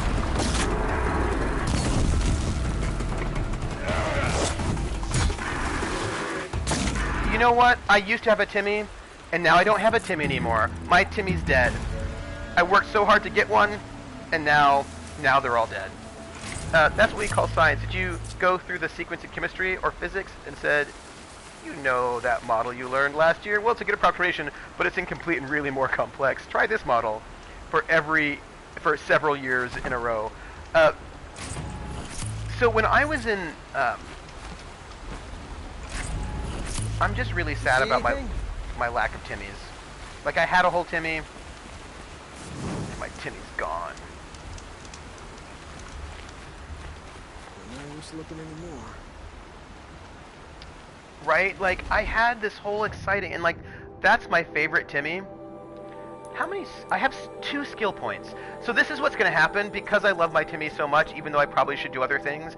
I'm going to spend 2 to be able to repair my mount, and I'm going to work all Timmy all the time. That's it. Maybe I'm not meant to have Timmys. Maybe that's just what my life is. I have some part of Timmy's in my heart. Let me just add that up. What was I saying? Are there any more? I look make a little Timmy bomb. You know what? I think they're all gone. That is crushing. Are Soup Nazi jokes gauche now? You know, I think they probably are. Depends on the context, actually. I think it depends on the context of who's making them. Yeah. Probably depends on context. Life is difficult. Life is complicated. Depends on context, probably. Yeah. I wonder how well... What do we have here? Hello. Who are you? Who are you? You're looking... What are you doing with your hat? Do you worry about some of these people? I read that as guac. No, it's gauche. It was highly... madly confused. No, no Subnoxy jokes for you! So I should not claim to be the Timmy Nazi? No Timmy for you! Huh. Maybe you could do it. Like, you know. This must be Pitchcliff. Murad's agent should be at the marketplace by now. So we're gonna, we're doing another story thing. Or at least we're gonna start a story thing. What kind of weird things are you making in your... Oh, look at their helmets. I was gonna say a whole thing and I forgot it. Bought my bed from a car jack. Just like fun. It's time for yourself. Okay, we're hanging out with the Awesome right now. Let's find this merchant. I want to kill all those animals, but I won't because it's rude. Oh, hello. I just want to talk to a merchant. I didn't need a cutscene. Oh. No sign of Murad's guy. He's had plenty of time to investigate. We'd better look for him. Damn right. He's probably been kidnapped. Hey. So before, I just want to talk to this merchant. I actually think I am going to take a nap, as my illegal activities have been foiled by technological insufficiencies. Oh! You know what? You know what's really good? Naps. I am a fan of naps. I like them. I approve of them. I would like to have more of them in my... You know, here's the funny thing. I never used to take naps because they used to... naps didn't work for me historically. I know. When I never had time... Actually, I think there's probably a lot of things that went into me not being historically... I want all the time. I think there are probably a lot of things going into why that I historically have not been a nap person. And... time was certainly one of them. The army was, I think, also one of them. I take naps on Saturdays a lot just because I have time. But now that my sleep patterns are so terrible, naps have become very useful. Trooper, did you do naps like my dad? Naps 4 to 5 hours? When I've been having 2 or 3 hours of sleep in a row, then yes. So... I don't know what's in this town, but we're looking for... Okay. Well, let's just wander around this town and see what we can find. Yeah, naps for me in the past has just historically not been all that useful. It didn't really do anything for me. But nowadays, when my sleep habits are so miserable, I will take some naps in when I was like, I gotta get something going on. But also, when I'm on top of things, I don't really need naps. But a nap, you know, I think the problem was we call naps morfar, grandpa. So I'm gonna jump off a thing. Just a little, because it would not be a stream with me if I did not at least jump off a little something. Uh-oh. Hey, look! This person looks really dead. Oops. Awkward. Somebody's dead. Has to be Murad's guy. Dervahl's thugs must have made him. Yep. Maybe because he found something. Look at this. Dead plus. Dead premium. I think he drew a map with his own blood. Right. Those kind of maps you know you better follow. That might be Pitchcliff. He marked a spot to the north. Could be Dervahl's location. I didn't do They're it. waiting outside of town. I'll grab them and meet you there. Oh, okay. Oh, her hair looks really good. Sorry. I think, hair in video games is very difficult to do well, and often it's not done well. But I will note that her hair is really good. I'm gonna try to jump over here. I did it. Why am I doing these things? I don't know. Because, you know, as a kid, I was always one of those kids that liked to jump up on things. Like, I was very much a, let's jump up on things sort of a kid. I would climb trees. I would climb onto the neighbor's roofs which they did not appreciate when they heard people wandering around their roof. But you know, I liked climbing. Climb on fences, climb on roofs. If it was climbable, I was probably going to climb it. That was my life. Want to make a video game protagonist? Consider making them bald. Easy peasy. Felicia Day used to call Lara Croft in the Tomb Raider reboot the lady with the layers. Layers as in like emotional layers, or layers as in she was wearing layered clothing? I want to know. Also, I don't even actually know where I'm going, but wherever it is, I'm going without a Timmy. Oh, layers of hair. Like a lot, yeah. I just want... Sometimes, like, I will just say that her hair looks good. And that is not an easy thing to do, apparently, in video games. I don't make 3D video games, so I cannot speak on this. But it clearly seems to be difficult. So we're heading somewhere. I don't exactly know where we're heading. But... Ooh. Do you think this is an ambush? Come on, you can tell me. Do you think we're walking right into an ambush? I think we probably are. By the way, in those streams, she also invented Enrico the deer, which was both sad and hilarious. I like it. I wonder if choosing to be able to help my Timmy was really a good idea. You know what? I'm gonna just live with that choice. Also, where am I even going?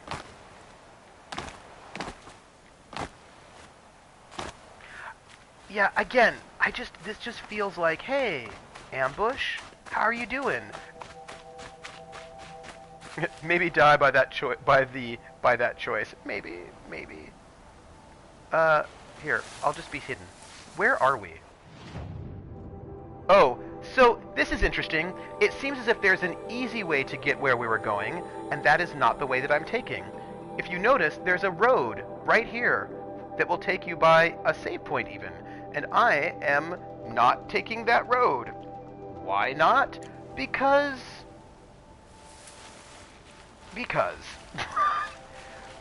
I just make my own choices, clearly, and my own choices involve just poor choices. That's fine. Yeah. Climbing mountains is more fun. And it's better for your calves. Like it's you know, it's healthier for you. Also, what is that huge giant glint hawk over there? I mean, you did it while talking about no, this is fair. This is fair. See, this is the thing, Rissa. I think you're probably right. There probably is a reason why there was a save point that I am clearly not going to be visiting. And also, I'm getting scary music right now. I am concerned. I'm concerned about my life choices. It's cool. Uh-oh. Okay. Save point. Nope. Coincidence. Just a coincidence. What are you doing? Machines. Looks like they've been chained up. Durval's a tinker. Poor life He choices. probably experiments It's true. on them or strips them for parts. Maybe I can use them to make some trouble. Oh yeah. I'll go in first. Hold off until the fighting starts. All right. We've got your back. I really do enjoy making poor life choices. Like sometimes just like jumping off a cliff. So, I have decided apparently to oh, Stormbird, interesting. To do this thing without having saved first. So that's awesome. And those are choices. Those are choices that I clearly have decided to make. I don't know if I really decided those choices or those choices just sort of happened, but those choices happened. So my goal will be to... I fell off a bridge. I don't know if it was a choice, but it wasn't great. Okay, choices just happen sometimes, right? Can I... Let me go over here for a minute. Let's just... Okay. There are guards that are around that I should probably be thinking about killing. I don't think I need a fire arrow, but I'm gonna just... I probably did not need a fire arrow. Yeah, that was probably not the best choice that I did, but that's fine. Intruders! Unleash the machines! Shoot their I chains! hope so. No, let me see if I can, I messed up. I messed up, everybody. It's cool. It's awesome, my mess upness that I just did. That I messed up. It's fine. I would like to... I would like to, you know, help this one, but clearly I'm not able to. So we're doing all the killing right now, is what's happening. We're just, yeah. I was trying to, like, I would really like to help you out, but I can't. Oh well. We made poor tactical choices. A number of them. And that is going to be our life. Oh, hi. Also, we've got somebody who's into bombs, so that's cool. You know what? I think that I should be into bombs. And I think I should bomb some people. Like that. And I think I should do bombs. Because I feel like that's what the cool kids do, is they do bombs.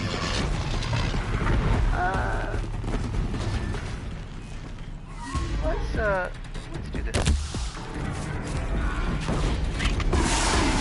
I don't know if these proximity bombs are the way to go, but they're what I'm doing. And let's also do this. Ooh, hi. It's cool, don't worry about it. I got you. Oh, also you. I feel like I could do some better things with my life at the moment, including using some slightly better weapons, but you know how it is. I really would like to unchain you and use you for my own devices, but that is also clearly not happening. Got him over here!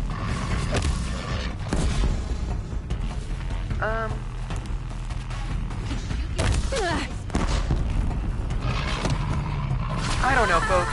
I kind of wish that I had made a stealthier entrance, but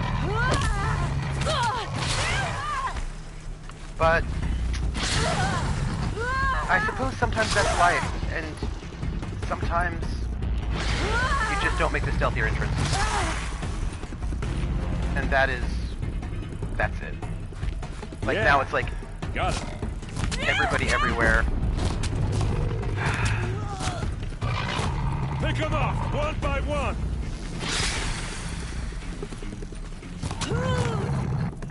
It's okay. Like, we're just gonna kill them. Fall back and shut up! I think I'm missing this person. There we go. And one more. We're good. I just have to reload. Boom. Alright. Oh no, there's a person up there that I'm going to just shoot.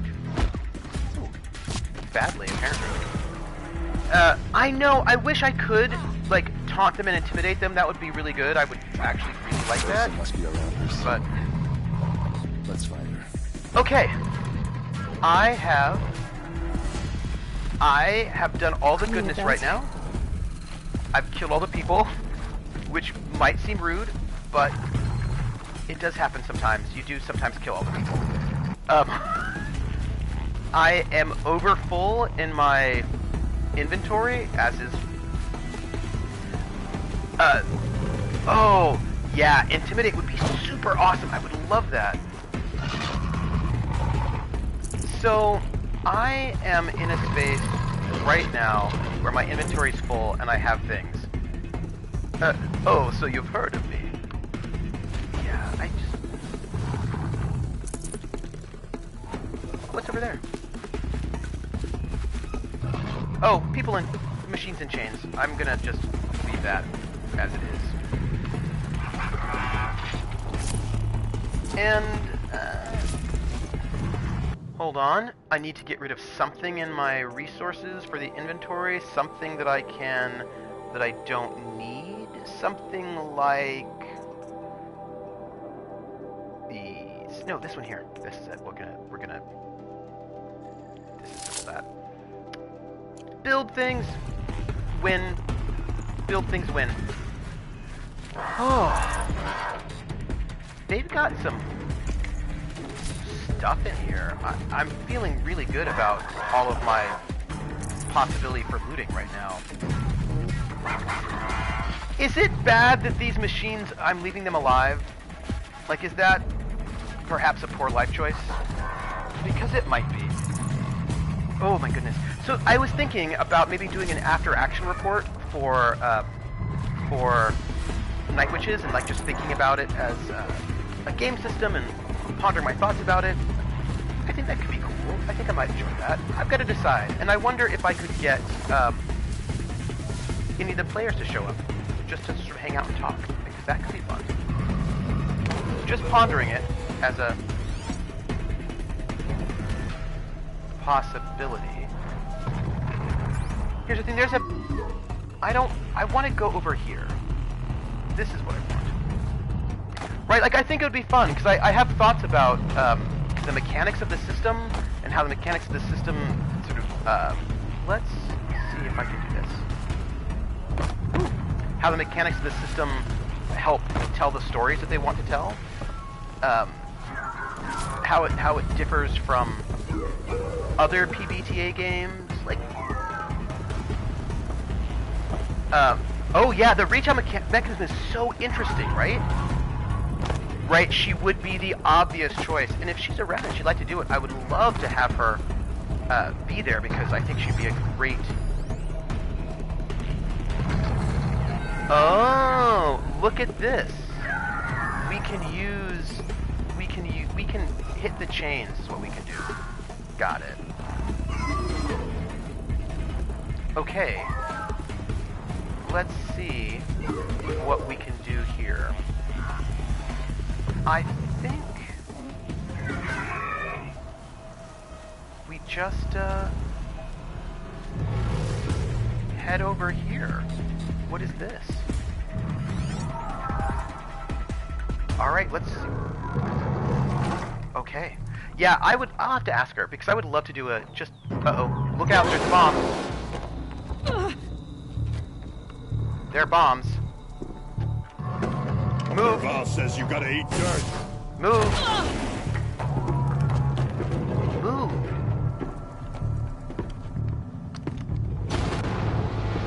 Oh.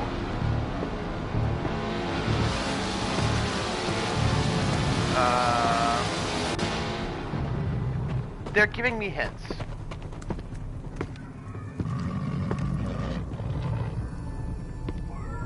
I just want to... Right. See what happens when you think of your window? I'm going to use some bombs on you. I'm gonna just bomb you, is what I'm gonna do. Because I feel like bombs are good for you, and they're also healthy. I mean, they may not actually be healthy, but I'm just gonna bomb you, is what this is.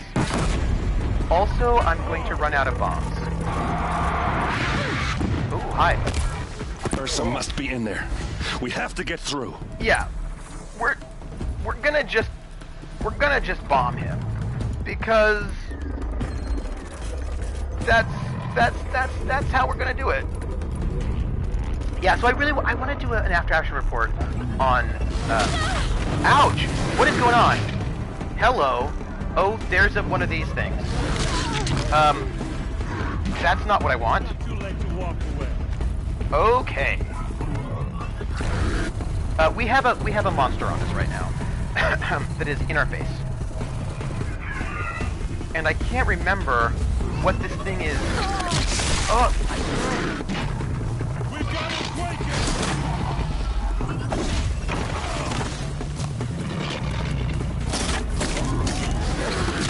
Oh, not what I want.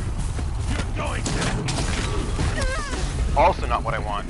Okay, hold on. Not what I want right now. What I need to do, real quick, that's not what it was. I need to figure out, this is a Ravager. Weakness to fire? Is that what I just saw? Ravager. Weakness to fire. So, in your base, eating your food. This is fair. So I will just, I am going to, you know what I'm going to do? A friend wish happy birthday to Sock Puppet counts today. You know, Sock Puppets account, Sock Puppets need love too. Hello Ravager, I need to, like, get away from you for a little bit. Just get away. Get away. And now, again, this thing is in my face. There must be a way to get through. Yeah, there is, and it's me shooting you a lot.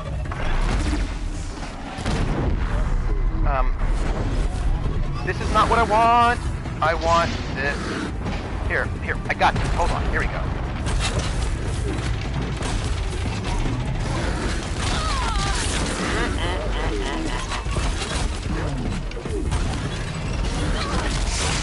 Not what I want. This is not, I don't have a...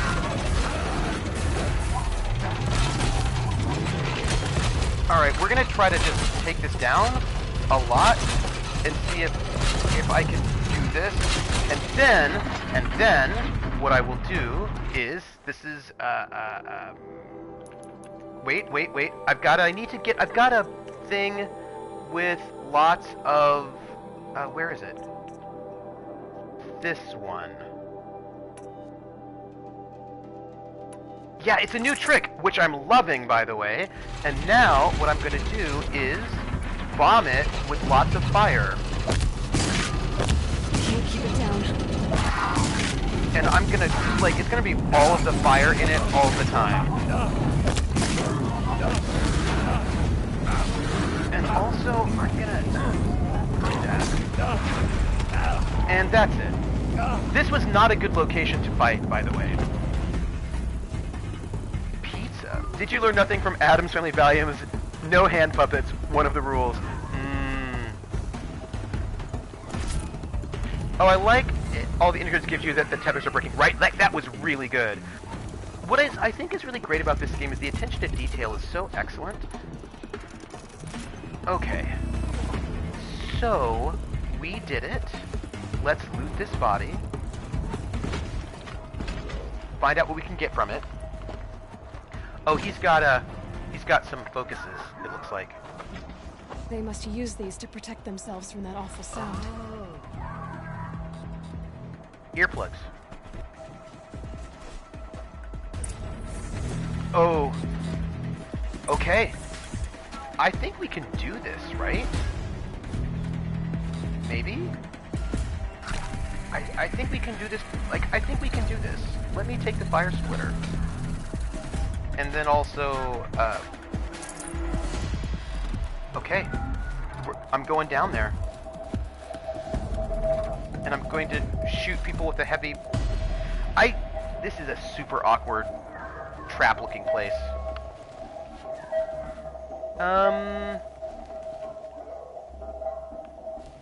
Well...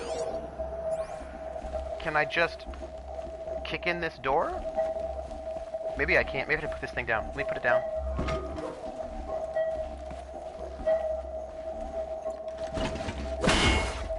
No. I want to get in this door. How do I get in this door?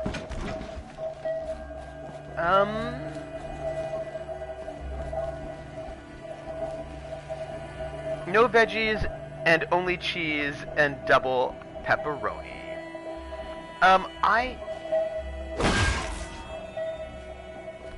I know, it's not fit very well, right? So this is, well, let me see.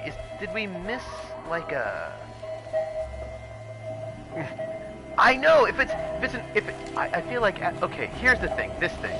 Sonic device. Okay, I've disabled the sonic barrier. This is it. I just had to go and, it's fine. It's fine. Door's open. We're cool. Uh-oh. Ursa! Don't go in there! Oh, alright. Okay. Is she alive? Turn the key. Aaron? Durval tried to break me. Shows what he knows. Don't die. I should have been with you. Why didn't you come for me? I know I'm a useless trunk, but... No, idiot. I got a message from Durval saying he wanted to parlay. I didn't come for you because I knew it was a trap. Then why did you go? Couldn't let you get hurt. Just didn't think it'd be that good a trap. Thought I could take him out. Okay. Don't die, though. If you die right now, I'm gonna be irritated. Now listen. Durval's planning something big. Don't die. In Meridian.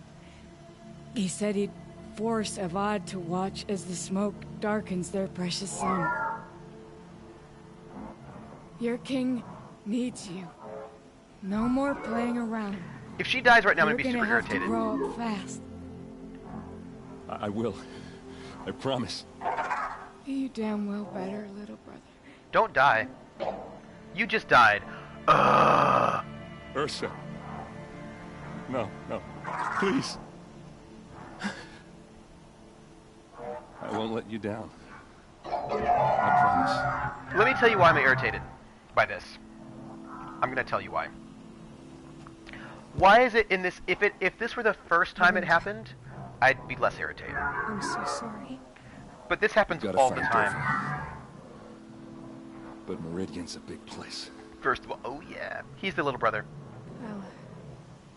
I'll look for his things. Maybe we can narrow it down. See, the problem I have is that this game uses this particular thing way too many times, right? So it happens actually a lot in this game that you just happen to arrive the minute somebody's about ready to die. Do you know what I mean? This happens a lot. And oh, look at all that. Cool. This is what I'm saying. More than a couple times in a long game is too much. This is what I'm saying, right? That it starts feeling contrived. Just notes about crafting. What's the letter? Headed to Meridian. If we find it, I'll bet we find Durval too. Okay, so there's a lot of blaze heading towards Meridian. But do you know what I'm saying? That like I can get that once it just so happens that you just so happen to show up right before Keep quiet now. the person dies. But when it happens all the time, regularly, multiple times, then it starts feeling really contrived and I start getting irritated. This machine's been picked apart with precision. What's Durval learned from all his tinkering? Do I even want to know? It's probably making some kind of super bomb. Some sort of... Someone set us up the bomb, is what I'm trying to say. Let me examine. That's true. Clearly the situation is not to show up. Maybe they wouldn't die. Right, this is what I'm saying, Pumpkin. I feel like, Pumpkin, you have got the thing. If I didn't show up, they'd just stay alive longer. Right? They would never die. Unfortunately, the minute I show up, they're like, and death. I just don't think... whatever. I'm irritated. I think I found something that can help. Let's head back to the palace. Go. I won't be long, but I need to tend to my sister. Okay. We just completed a big main quest, everyone. Schrodinger's sister. This is how it is. The minute you show up, boom, dead. Alright, well, we've got a new main quest. We have done lots of stuff today. Here's what. Alright, before we go off for today, I've got to figure out what we're going to do next. Because I feel like we shouldn't... I should probably go to that save point right over there. And, you know, do that. But let's see, what quest-wise, what do we have? Our main quest, we have the Sun Shall Fall and the Grave Horde. The Sun Shall Fall is go to the Palace of the Sun in Meridian. And this is the robot command. Okay, so both of them are... Yeah, that's fine. You know what? This is what I'm going to do. Right now, I'm going to go to that save point, and I'm just going to save there, is what I'm going to do. Because that seems like a place to be, and we can just pick up after that and decide where we want to go. Schrodinger means she is dead and alive in a box next to a cat. Why is she both dead and alive? You know, I'm not going to let you free. I'm just leaving. I'm out of here. I'm escaping. I'm going to go to a... Ooh. Sorry, I was like, people to loot. I sometimes get distracted by looting people, but I feel like those are the best distractions. Alright. We're going to just head over quickly to a save point, then we're going to save, and then we're going to go. And, that's going to be our life. So, everyone, I am Trooper SJP, and this is the Academic Foxhole, and I want to thank you all for... Why am I getting poundy drum music right now?